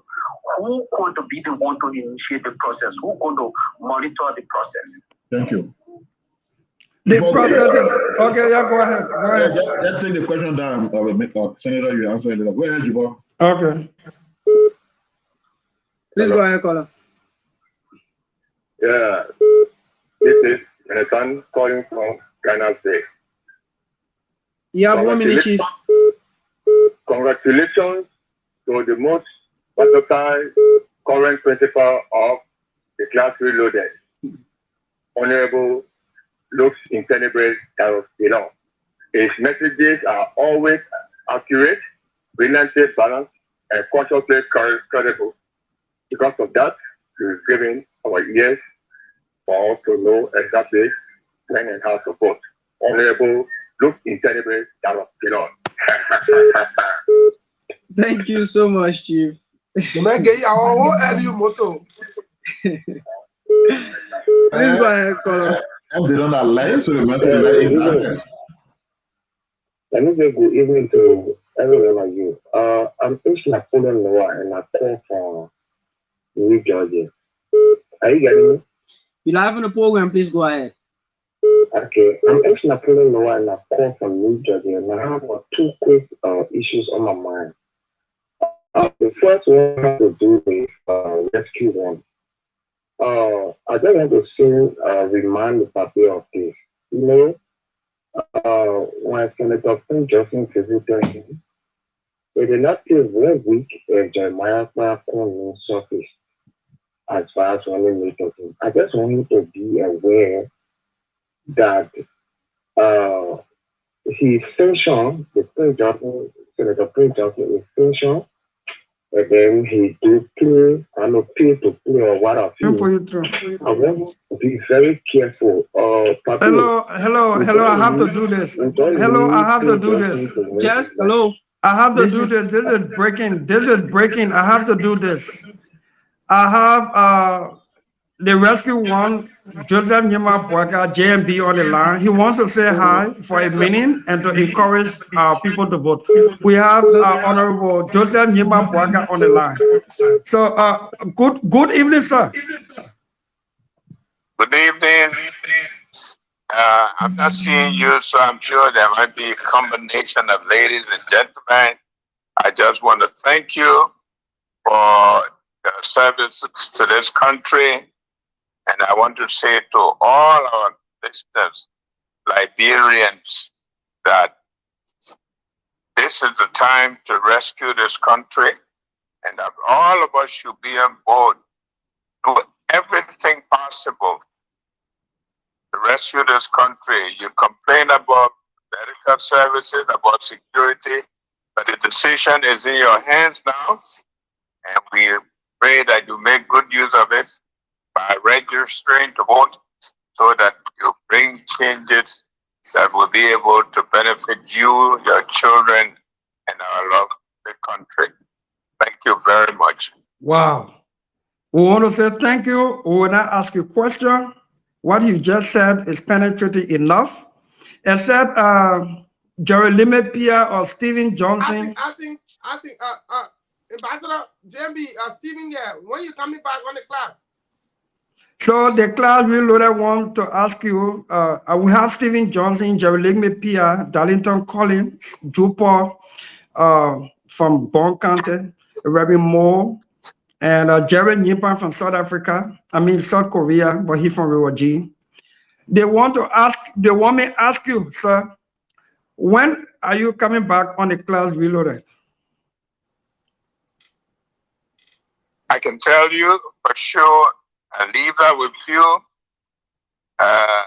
Anytime you feel so, just contact us. We'll be ready to join you. Thank you, sir. Have a very restful, pleasant night. And I will see you this weekend, God willing. Thank you again. Thank you again. God bless you all. Thank you, sir. God bless you, Jamie. God bless you, Jamie. Yeah.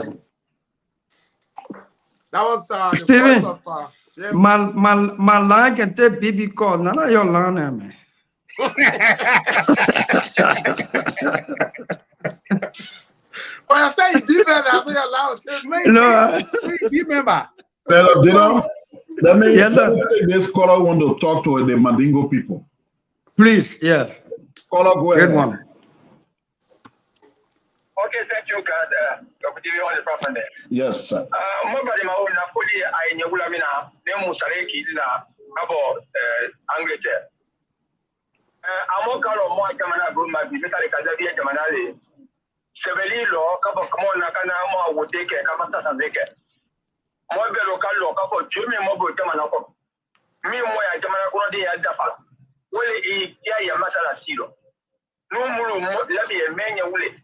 Amo dien, amo ebo, amo tamo to sebe, kosa, amo sa de make, mo bo ma bi pe kama jama sinya lo jama mo betoni, ko e mu la mu tai di wona da ka la gutu, mo li ai mo wini ka fa agre mo ba de na. Ko mi yo se ka de lo nyam gani. Ko mi lo ko e ke te jama ko de mo ba de na. Abi ai ma ko pesa, ai de nure makara. Amo dien, amo bo, amo tamo to sebe, amo ute kusamo seka sanzemake komi yeke unyangani mo lo le ko tabi makana ai wo maka ukele mine kada kala ukele fanga sona mo nyamu ku wo suka siaya komi yo lo wala dia ulo o le kala o se jawana be tena na mo yo nani ai tinya ai mo ka fa na ko ka kente ai mo kada imasiana e ka sala ki na inga se ko la ke daja la vie kali mo ke ko ga ko ne amo ta mo to se ba amo wote na to la mini amo mo angi si amo jose ni ma bakai jo ba mini amo acha amo ka ma jama na masaya ka ma jama na makara ka poto ya mino wala ka to salamu alaikum. Thank you, Pia. Okay, so that caller talking in Mandingo was calling from the UK. See, the men are even in Mandingo, where in the UK is speaking in Mandingo lesson. Caller, what is happening in your background? No, you can't make it. Before you get called ticket. Please go ahead. Hello? You're having a program, Chief. Please go ahead. Okay, thank you. This is the voice of E. Kelly Snara. I call from Grand Bassa County. Thank you very much. I just want to make people to understand what has happened before December 24, 1989. It must happen again, and we not want it to happen. Yet is visible in some people, but yet in another form, it is invisible. That means that it's a whole country. I don't know which country to everybody for, which side it belongs to.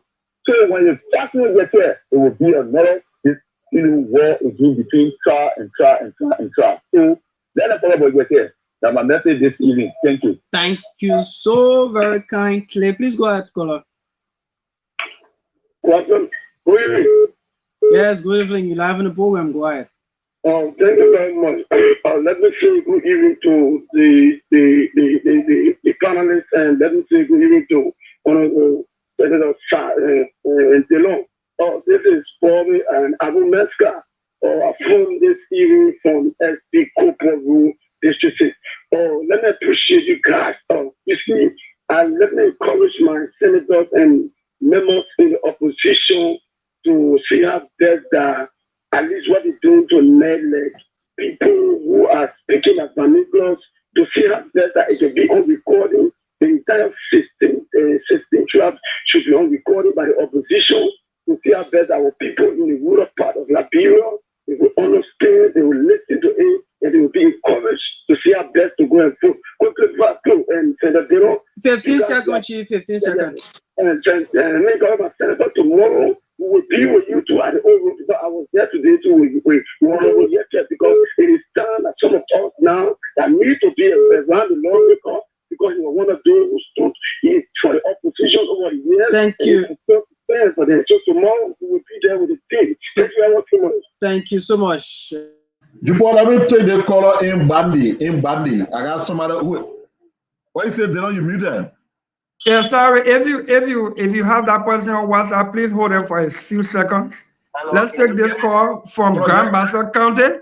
But another of our Mandingo brothers want to speak in Mandingo. Go ahead, sir. Okay, good afternoon. Good evening. Yeah, ne mo bale ma be fola wura mina. Folka nyuma assalamu alaikum ya jamaatu muslima. Kaja mo bale ma bela alo mo bale ma na fayangani kwa mota futi seveta. So futi sere ibata la ule na differently. Ila afika chidi nike kamo misande ibeta asambe la ya futi sere ibo. Ya futi sere tibuli keto. So moi ta futi sereta bo pa me mi futi sereta ko lo nutu ala ibeta futi sereta ya ibe sama to fima we dina ke imigeto mu ye wo ye ke ti imigeto le because ti poli ye ti imigeto ye wo ye pla wo mo dina ke ko ile ke futi sereta wo bi dina ke da iti ya connect ni loko o ya connect go no ya maningo go no ita ko wo ta kata kata ja kawo ile ya no do de ni le ifore 47 ya ikawa nya bali le ikana sa kunti kuma ne mi fo mobile ma pen holewe nya nisiri le ikana sa kunti kuma so inya mo lo me ko tutu lami ni le mo senator mi gamba sa kono ya mitani kina senator mi mi kanga ngore ko kana wati me ko kana wati higher contribution alelo kina monye ya no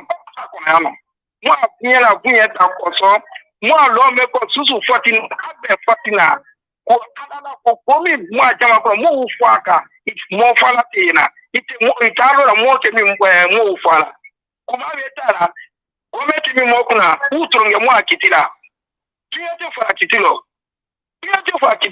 ama ma fe mo bale ma ana ba nyanga efise jote la mitani kala jote kabineli kana bueno kuta na fuitara so nya nuka mo siolo ko goma timini ko mo o ta yefe alala amotoro tolede amofoni ya jamo sebeta amota rede sake aya ye ko ba de se mafeni uya kile na nyanga uya kile na tino uya kile nyanga uya kile uya kile una atakila so ne mi fora mo nye aijo aidi amodon kile na amobo kile so ni mi fo mo balma dan de ni palika wura na ka wura fami mu bebe na ibe palika ba ina pale nyuma ngani ka mo bebe na ko pe ifaka ko ka fu ido mo nye ko mi jamala kono so ya mi jamala kono ko go for depuis gometi mika jamanta 2017 kana ti leri na balete jama kono de toron soko be wala fambe so anike ay parika ala isala. Thank you. I can say thank you, Mandingo. Ay parika. You know you come and have fun because we can't understand Mandingo. CDC my heart pop. Okay, thank you. Okay, thank you. Yeah, please go ahead. Sorry. Yeah, you muted. Hold on. Yeah, go ahead now. Go ahead. Okay, my name is Thomas Asumana. I'm in Baltimore, Maryland. But the thing is, to Liberia, I will have. Only have things to how now your pema. Which dollar is speaking? Bandi, I announce it, Bandi.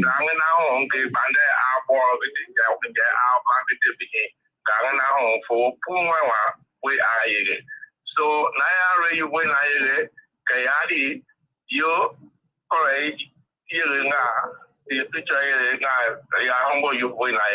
So Nugati Belata will have way one. Adi, who correct I can have who way Gangana, who Pumana, and I want to get Labura and Gambri by their borough. So what I hear what Masanga see hey how Labura home or Kahaigra. So now your correct you wait. I do correct I didn't know we will wait I want because I did Masinga Ake no free Ekahapra was here in that. So I did who correct Ake who wait ha. Now I have waited ha. Now I will hearing Manoe Wambo, Casuna, now I remember when Adibelila, then I hear what way. Can I remember when Adibelila, I do correct, way here. I will say, I will mama, a biker, Willow Mama, Thomas Asumana, Baltimore, Maryland. Thank you. Thank you. So, and because that two money warriors, Steven. Yeah, Asumana kept saying so, and okay, yeah, Color, go ahead. Hello. You are coming to you right after this. Yeah, go ahead. Hello to my senator, Studio tonight, Senator Epi Dollar Dillon. Hello to Stevie. Hello to everybody. Yes. I call to speak Manu. Yeah, go ahead. Okay. Mama says, Katupa player, Takanima Kantia, Unanka Suga de Ramo, Kaluka Topa, Kazumisi, voter and play Otoy. Eka Kazu told me no Fedumo, Eka, Mino Fed the Agicale, Eka Kalo, Eka Topa, Uno Fed the Loke, Unanka Zuvocalo, Kaka Topa, Kaka Kazumisi, voter and play away. Eka Kazu, Domino Fedumo, Mr. Say so see me, Mr. Say so Missy, is Missy, Eka is Domino Fedumo, Lonimaka de Topa, Lodicoi Topa, Loyame Topa, Lofemo Topa, Evoke. Thank you so much. I will encourage the board to go and register and vote JMP. They come Ottawa. Thank you. Thank you. Steven, you know, it's a good thing we do, but you know one danger associated with it. Can you guess? Now somebody will call If somebody speaking a dialect that none of us on the platform understand and they want to attack, they will finish attacking who come to ourselves. Yeah, but I want people will be the watchmen in the comment section. You go ahead. Yes, you cut that man off. Somebody there, that's anything you can say in the dialect. You can call CDC in dialect. Please stop listening to yourself and go ahead. Okay. My name is Jovi Thompson, and I phoned in from the street 10. 1 minute, Chief. Yeah, this is my question, and it goes to Senator Dillon and all the panelists. NC gave 3 weeks to do registration, but from the center in Tuba, on the Oro, they do like 5 person registration just in 1 hour. And the time frame given is so limited. Can you imagine? So what would they do is 50% of the population of the people in the go register for it. You getting me? Go register for it. When you go register. Oh, okay. Go register for it. Forget about what will happen. Go register first. Anybody who register, that one will figure it out later. But let's register first. Go there, stay online 2-3 hours, get registered. Tell your ID card, you keep it. Another person on the line, please go ahead. Please go ahead, caller. Hello? Please go ahead. You have 1 minute. Please go ahead. Yeah, thank you very much. This is Gao Abraham Dion, commonly known as the comfortable Keke man. Let me say pleasant to listen to my Senator Dillon. I want to encourage my people in Mano because I'm a Mano man. Are you getting it? Go ahead, Chief. You have 1 minute. Go ahead. Okay. Man, saying that I do what I did. Man, saying that I need my campaign. Man, saying that I grab battle campaign. Man, saying that I like the extra thing there. Okay, can look at a vote see. Because kẹ̀rẹ́ pàṣẹ wà yẹn kẹ́ dùn àmọ̀ bẹ́ẹ̀ àánú gbà sí. Because wọ́n náà jọ̀wé àkẹ́sí ẹ̀ ká dùn ká nà ká bẹ̀ kàró ká bóti ká sí. Because ká nà ká bó yẹ bóti ká rẹ̀ ra kẹ̀ ká bó yẹ.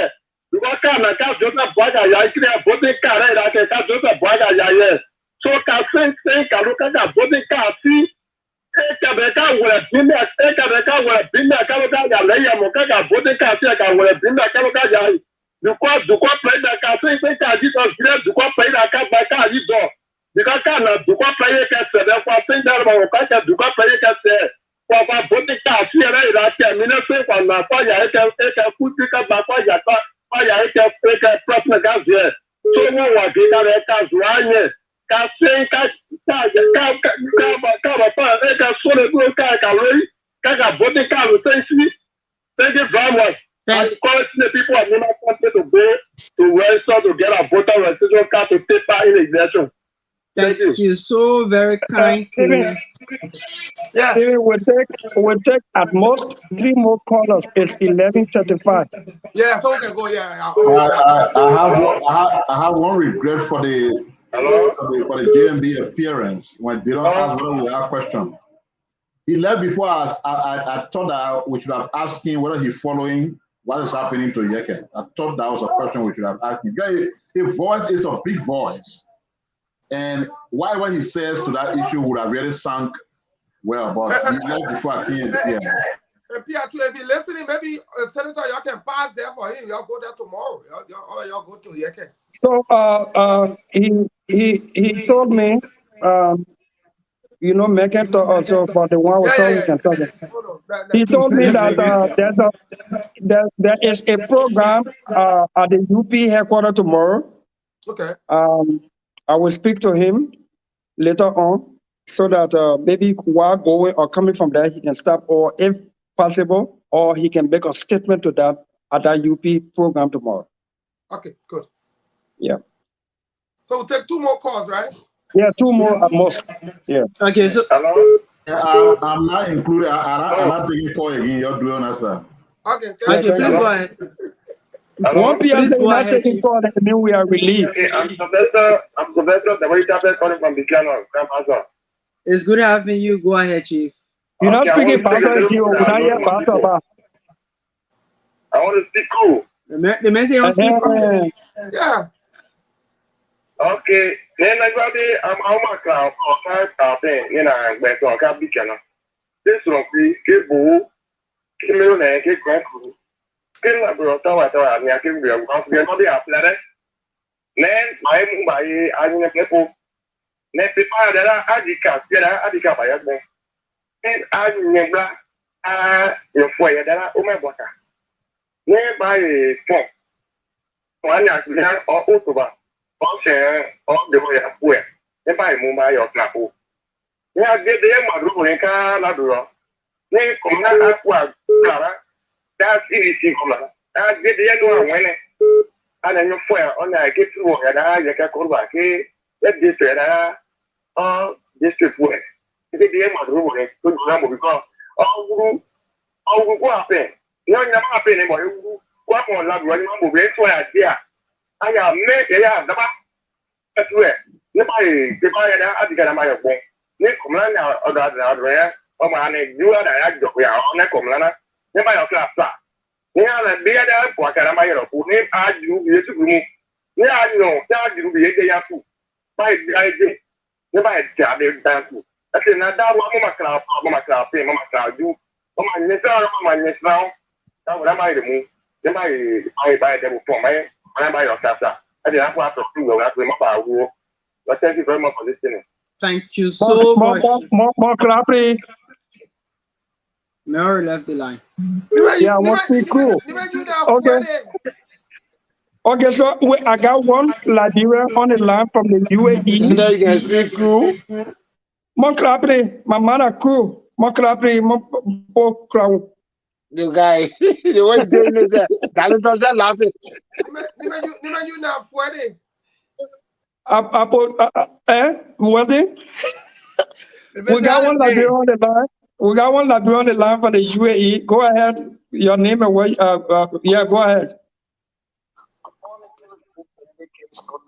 Join the conversation from the United Arab Emirates. I just want to encourage our people to register. Person is terribly low. The person low, eh? Okay, Very, hold it down. Very, very Hold it low. down. I will put it through the speaker. I will put it through the speaker, please. Okay, go ahead. Go ahead.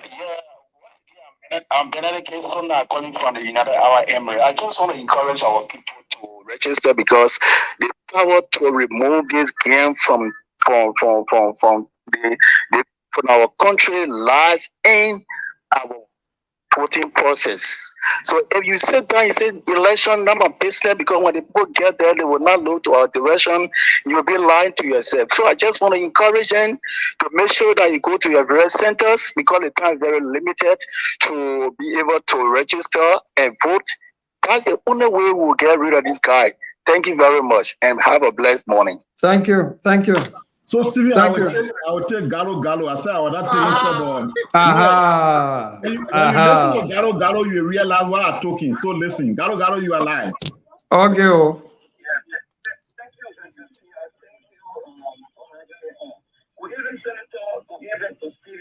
We can't hear him. Now you can hear him, man, louder. Yeah. Yeah, but I mean, phone. Hello. Go ahead, Gallo. Okay, so thank you. So I call from North Dakota. I'm Joseph G. Ghani II. Facebook handle Gado.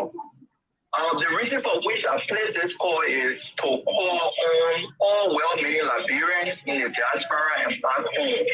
We are trying to put a group together with the name Opposition Defense Support to Yeke Koluba. So we want to expand on this, but we're still trying to put the groundwork together. But if you are interested to be a part of this particular group, in soliciting support to give to Yeke, you can call me on 701-415-9431, or you can contact me through my Facebook page. Better still, you can get to Stephen Johnson. His number will be announced, and his Facebook page is Steve Johnson, page 2. And you can also get to Geraldine Pia. His number will also be announced. So this is a project that we have to undertake because what is happening to Yeke, it is all our business, and we cannot just sit to low. Yeke has been a lone soldier from day one, and we cannot sit and allow Yeke to be treated in a manner and fashion in which he's being treated. It is our duty to put things together as opposition to stand up, and this opposition defense support will help us through the election. Thank you. I look forward to coming on the class reloaded so that we can give the leader information and expand on this more. Thank you so much for having me, and have a God bless day. Thank you. Thank you. Thank you, Gallo. I think that should do for the callers. Yeah, that should do for the day. It's almost Yeah. Keep you. But it's been a great show. I'd like to say thanks to all of our callers. Thanks to JMB, who called him to wish to push our people to register to vote, and it's great to have him. We'll plan his reappearance on the class reloaded. We'll go again in the order we did the last time. We'll bring Senator Kanga Lawrence, Prince Moy, and everybody. As we go towards the elections, we'll bring in all our political leaders to make reappearances here so that they can talk to the people. As we get deep into the campaign, when you will bring me. I mean, you need to you talking, you pop up there. I can hear you put in a sign in the background. But hello, how you? Who brought you last week? I know, right? Yeah, last week our guest, but our guest. So yeah, it's good that we can, talk, come here. All of our callers who call speaking their dialects, it was very wonderful. It's good to hear your people communicate with the people in their local dialects. It's great. But guys, let's wrap up. It's almost midnight, so at least 2 minutes each. Let's just wrap up quick. We'll start with Jupor. I'll go just as we are. I'll start with Jupor, Reverend Mo, Jerry, Darlington, Pia, then Senator will take us home.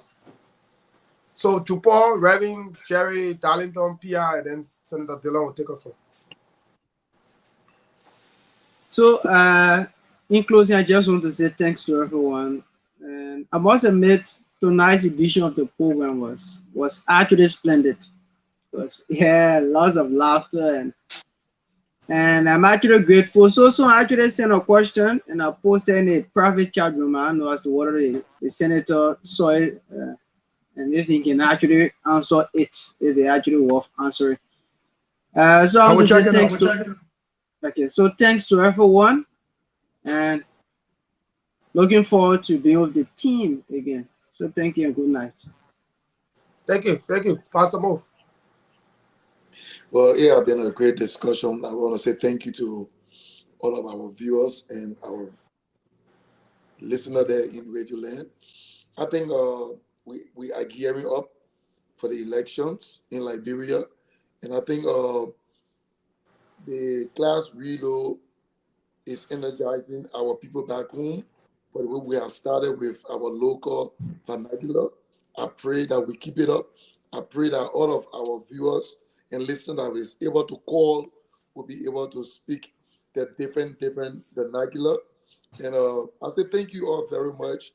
It's been an awesome time, and I'll be in it. Oh, you know what I'm doing. But as I see the link and I'm up soon, then I will pop in. Yeah, best wishes to you, Pastor Bo. I wish you all the best. Thank you. Yeah, thank you. Jerry. Yeah, thank you very much. It was a wonderful show. Thanks to all of you for always informing the Liberian people. Yeah, for us it's on our side of the weekend, so we're getting ready for the weekend. That's why we're a little bit up and on. But I would like to thank Senator Dillon for the level of leadership, in the Yeke situation. Yeah, because you see, it's troubling. We're discussing human rights reports. We're discussing these people. They are not tired yet. So I mean, the equal and opposite reaction to every action, is required at this time. And I think, Senator Dillon, you're taking the lead. That's why I admire you so much as one of the best public officials in our country. Because you see, if we do not take steps to preserve and protect our democracy, we are there, have shown signs already that we're ready for confusion. But the opposition is the one that's keeping the peace. Because everything we did in a peaceful manner, we were provoked by the police. We have not disrupted any part. It was their own government that even decided to launch an attack on students recently. And all these things are documented. So, protecting the opposition as we go to elections, I know George Weah, you have to be very careful because you cannot be presiding over a democratic state and then you are openly looting the people's resources and then you are killing them. And when they talk about it, you say bring CCTV and all the ritualistic kids, sponsored deaths and all the other things. We have about 3 missing boys, and we later get to know that they were being abused. So all these things, I'm really, really happy. Just unfortunate that some of us, we decided to stay away for a little while. But you're doing a wonderful job. Our citizens, let's go to register because you see all what we are doing. Just imagine that my first time he won election, the man will go for re-election. That he record here. You get out man 6 more years. Me, I'll just lay down. You not hear me? Maybe I'll go Pelican and just go sleep and go make my fun. Yeah, then I'll do my own development there. So let's register to go against the people. We are preparing to come and exercise our constitutional right. We have to do it in Pelican. We are getting set. Riwaji is in around the 9. Yeah. We are the last, in terms of the voter registration process.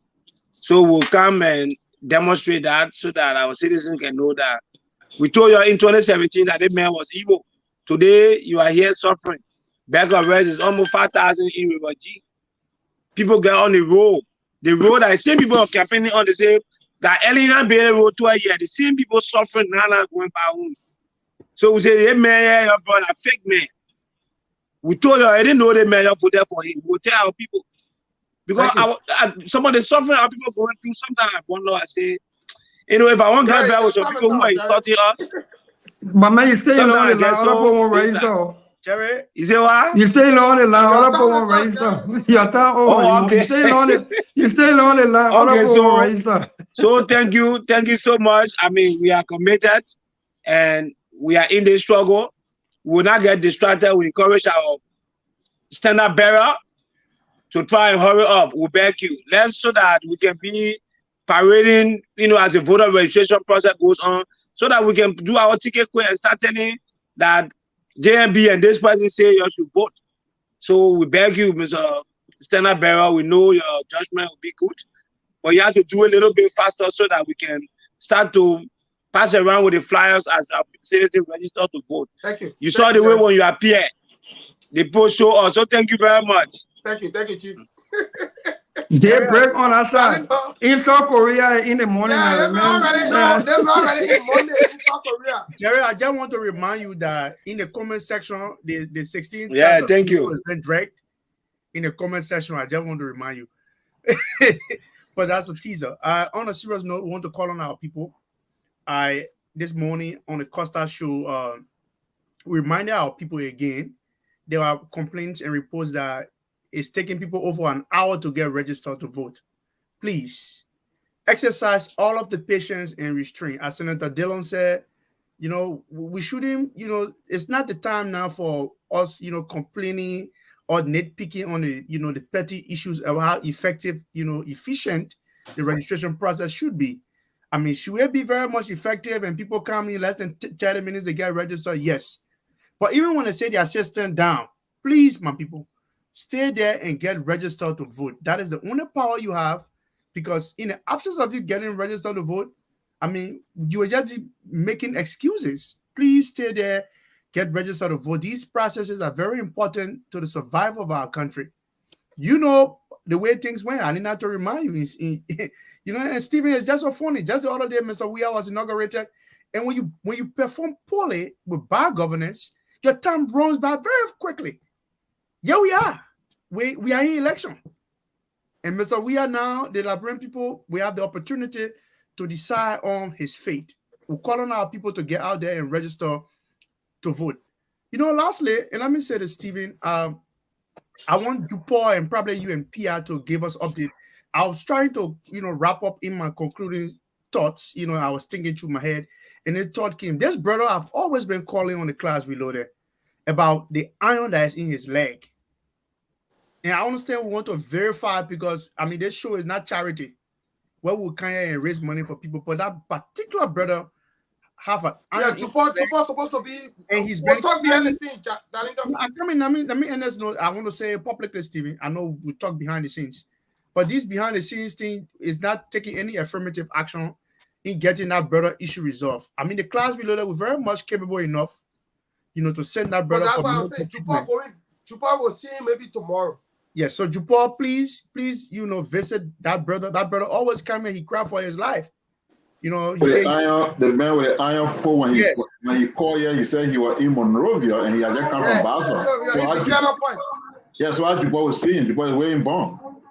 No, but something happening. I don't want to disclose. Okay, all right, Stephen. So if you're on top of it, then that's very good. I think it's important that, you know, the Class Reloaded address that. I think he's a Liberian citizen and he's crying for his health.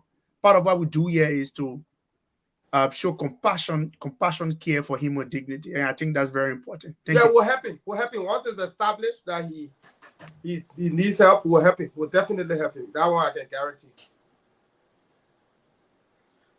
Pia. I don't know. I heard in your remarks that about making the case on the Costa show.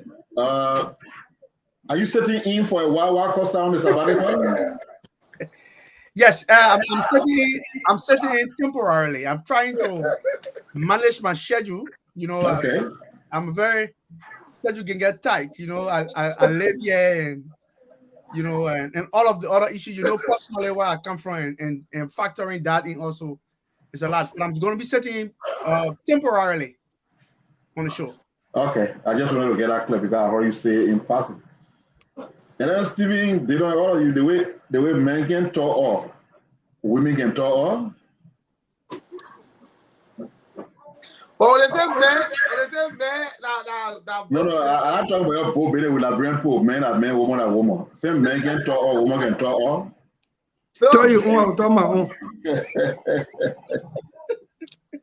Look, but yes, a good show. I'm particularly impressed with the vernacular aspect of the whole thing. What we didn't accuse the last time we asked about you cannot come in. Somebody said you can say, yeah, we let people with diploma and all the kind of things. So I'm sure we attract people when they think that they can benefit from what we do. So it's a good thing, particularly going towards the election. Let's keep encouraging people to do what they do in their dialects. The ratings are clearly on the wall that the CDC is sensing their defeat, and so they are trying to deploy a strategy of anarchy. And this is very sad. I don't know where Jefferson Koji lived before. I just heard somebody say here that he has formally moved to Oro. If he did so towards the election, why it is his right to move and live anywhere, and he can vote anywhere. He may not be able to run anywhere because the time is clear as to how long you should be domiciled in a place. But if the motivation is to use chaos and anarchy as a way of trying to unseat Yeke,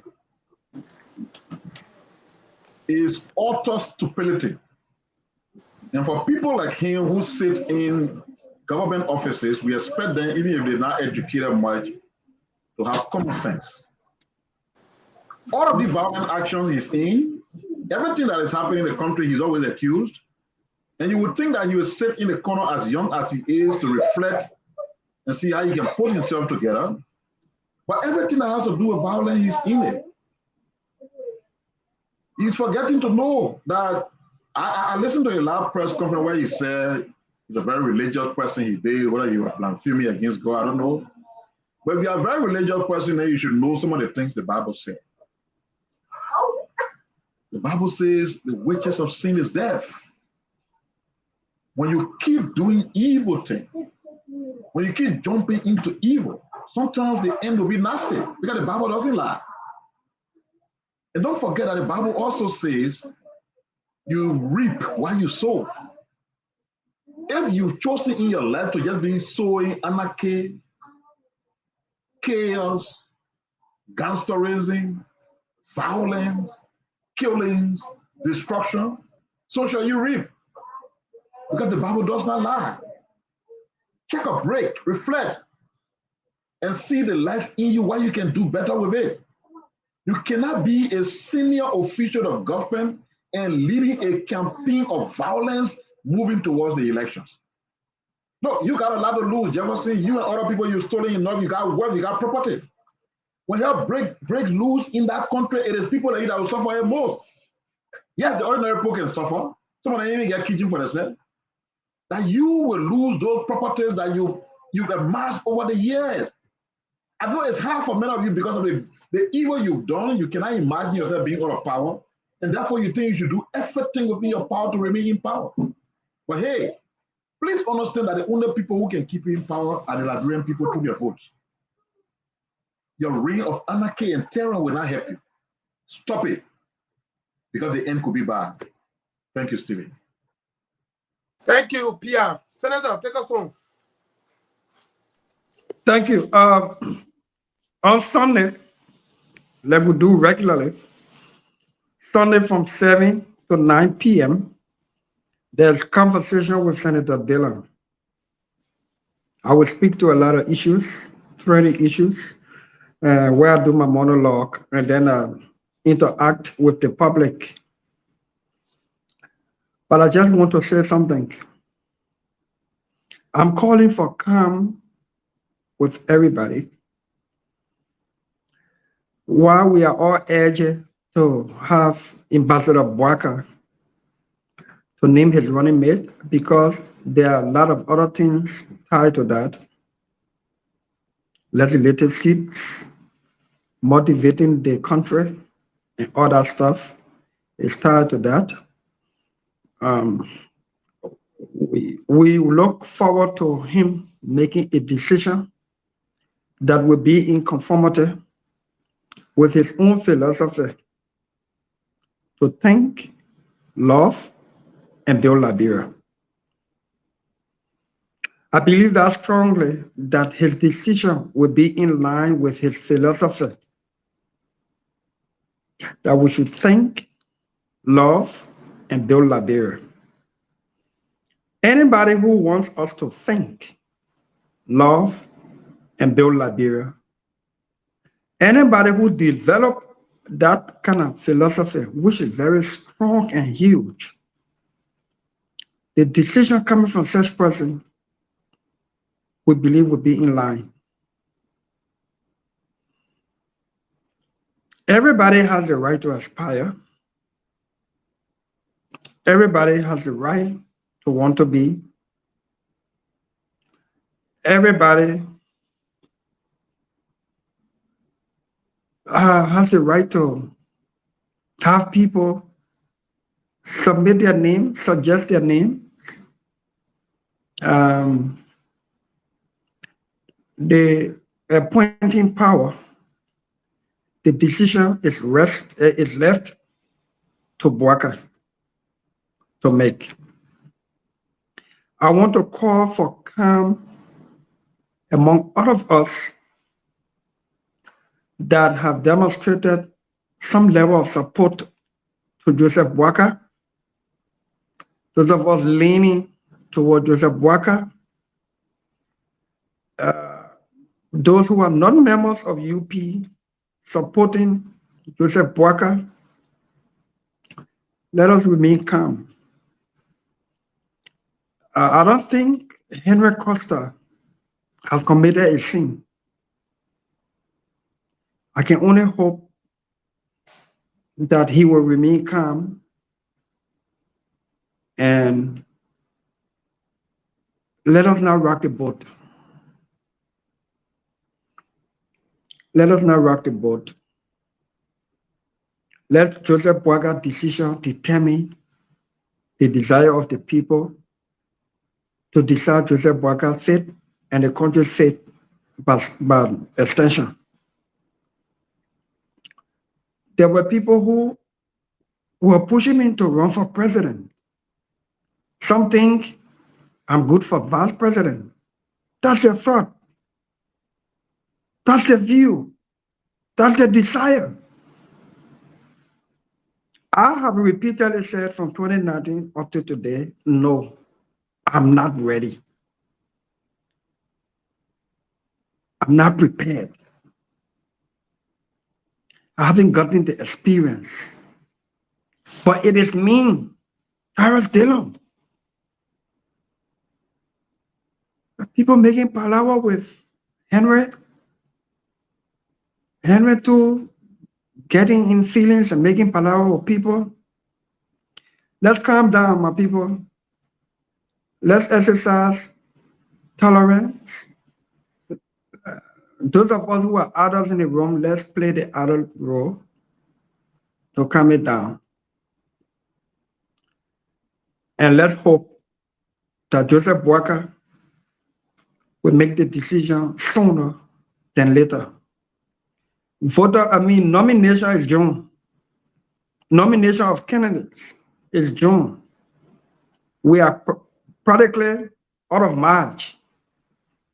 The decision has to be made sooner than later so that we can start to accommodate and identify and announce legislative seats as well under the collaboration or umbrella that Joseph Boakai will be fielding. A lot is tied to that announcement.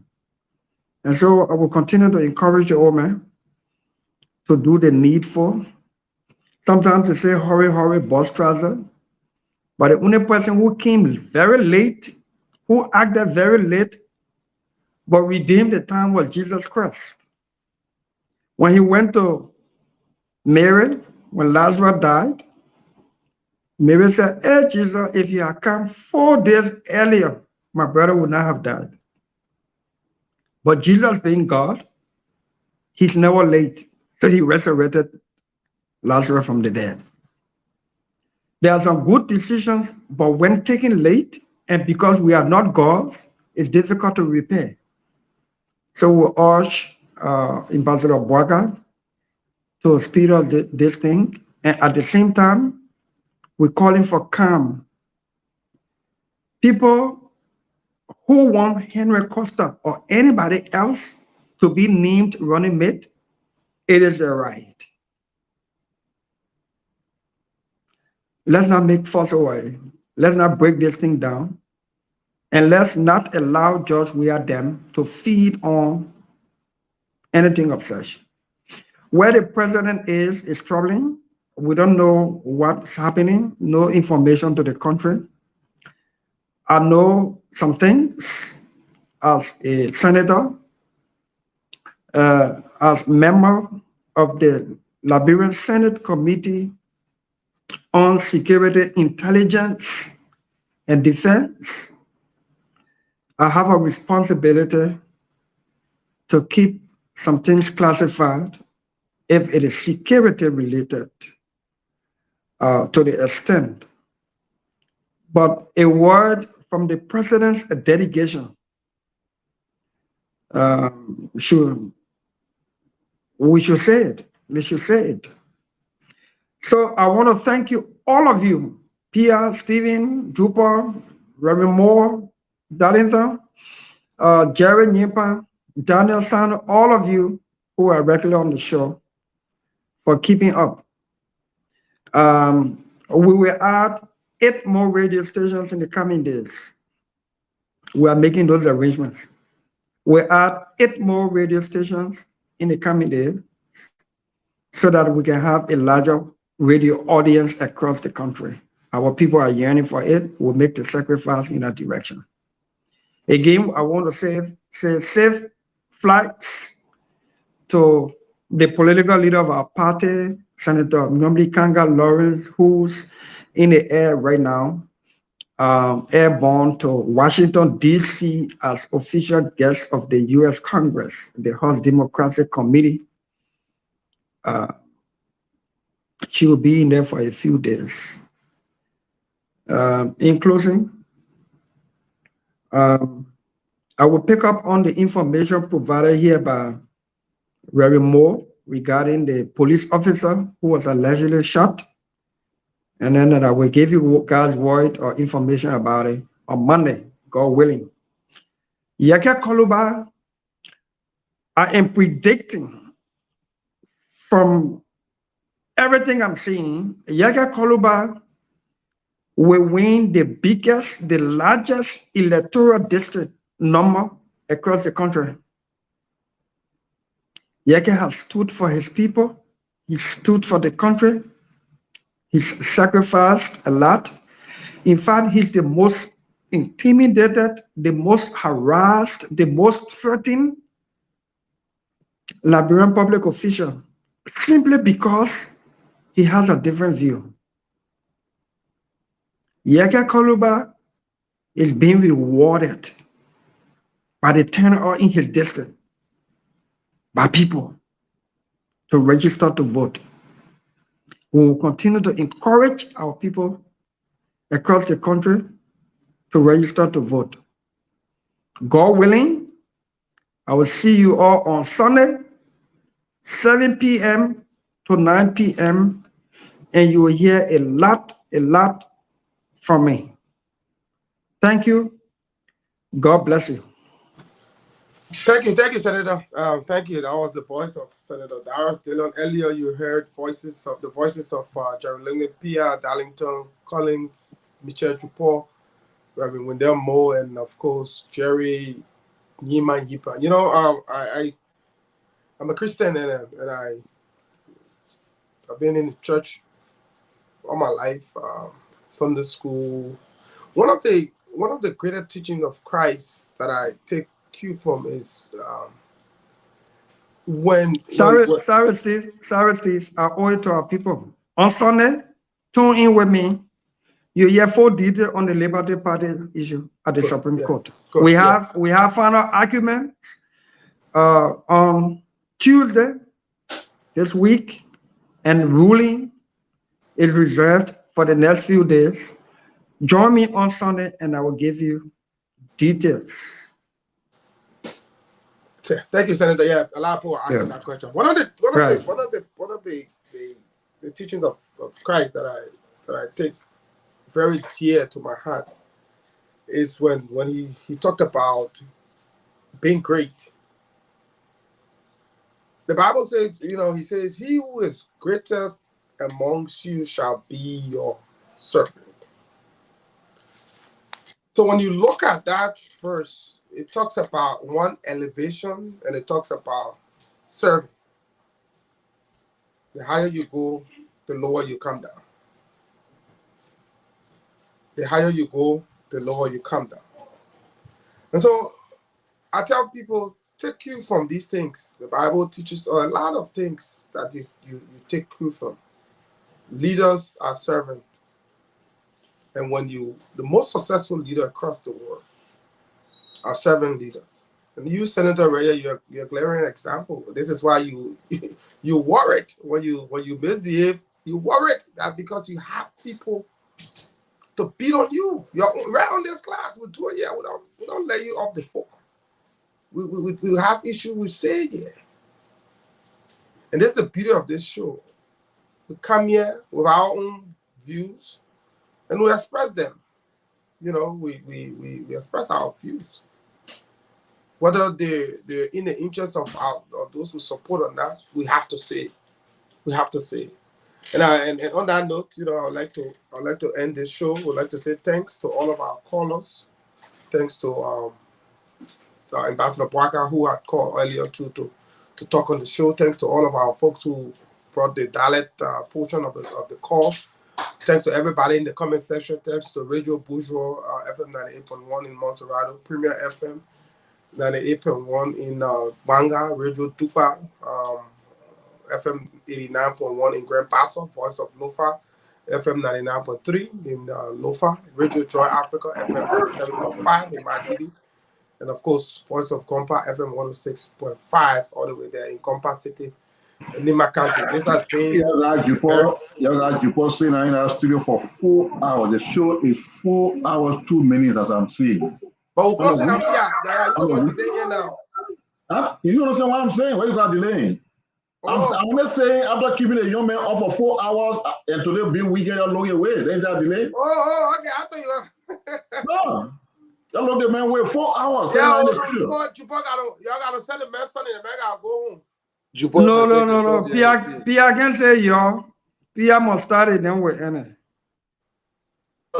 Before I even made it, now I ask you to deliver something already. So you go ahead now. Just tell that you deliver. Just tell that. Okay. Darlington calling. You do smart that much. For me, I'll try to do something next week. Darlington calling. No, for the play the picking, I big money. You see, we shouldn't diminish the young man. Don't call him. Don't call him picking. He's above 18. Yeah, he's above 18. Let him not think of himself. No. Let him on public radio. Let us not make him think of himself that he's a picking. Let's motivate him, to inspire him being to win. The main issue is drop something. Mobile money in Labrador. Drop something saying that they don't. Don't worry about that. Always talk behind the scene. So Juba, don't worry. I let me up on the wall. Don't worry, I'll go. No point situation again. No. Yeah, man. Pierre Riasu many times for you. Remember on the wall, then Juba, we ain't coming very hot. Jupor will arrange something, and you myself will compare.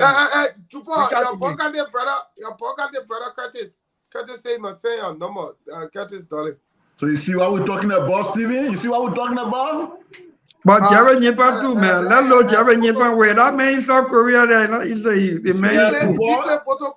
You see that? What you're fighting me for is that in the show that you delay. What you're fighting me for?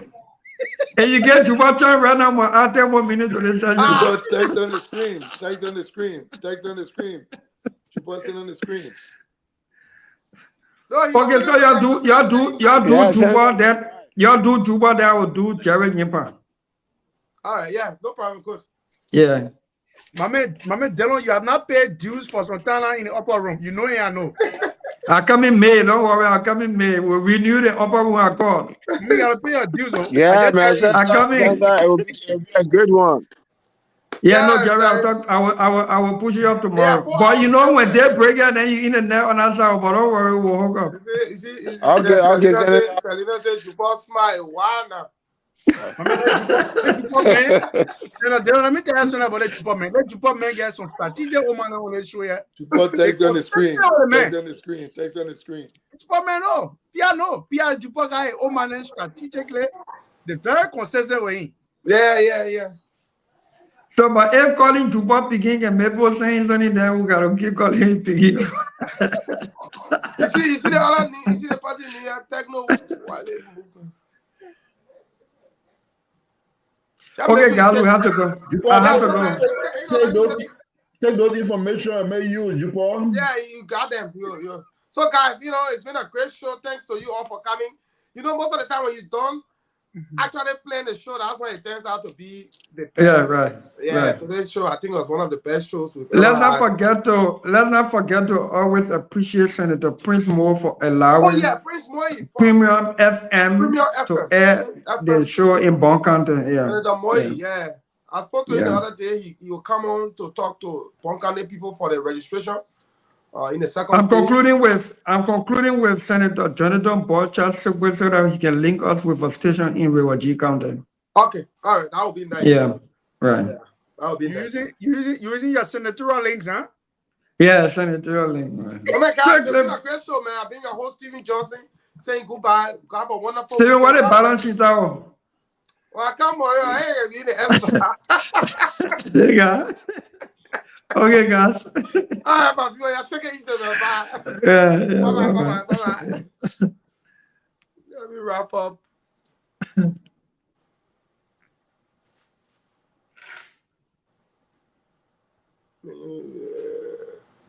It's all in the game. It's all in